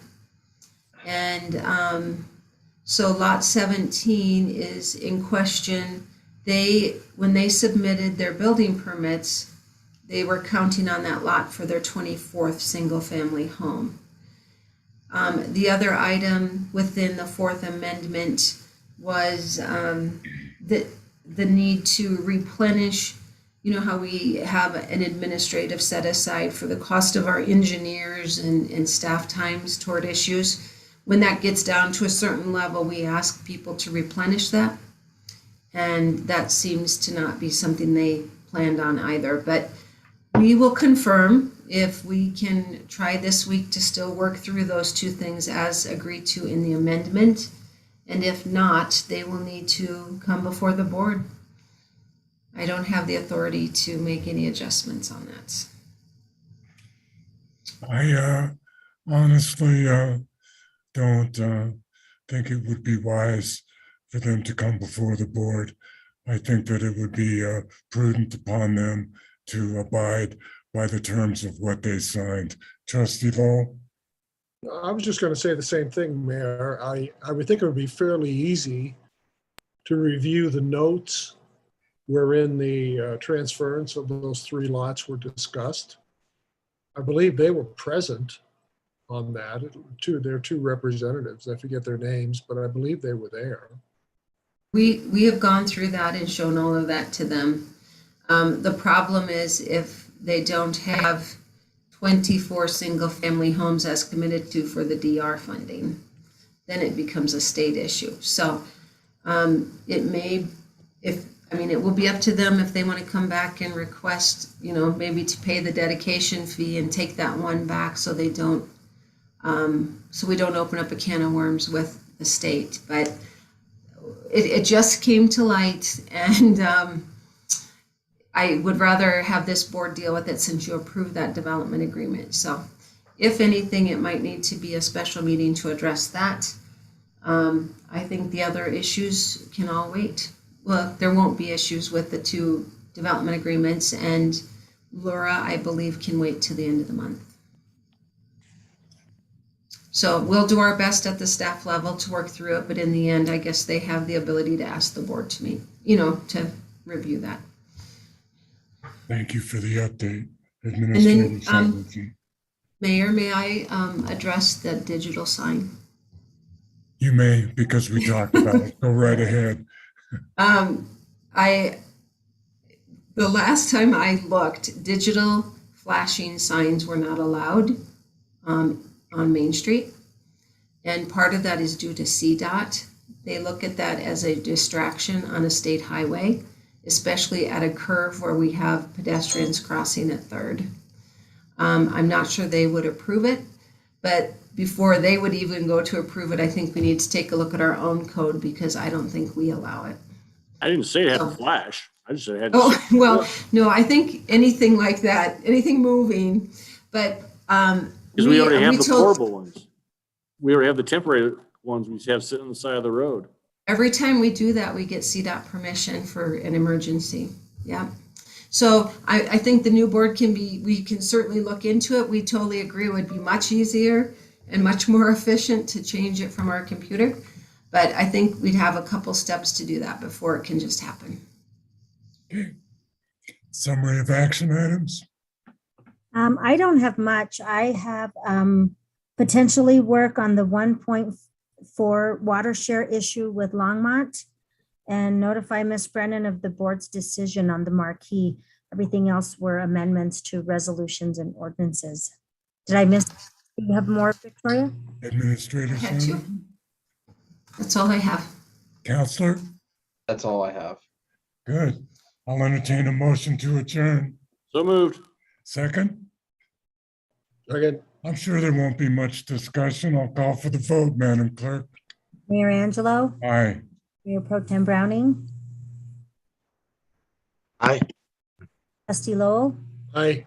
Trustee Rogan,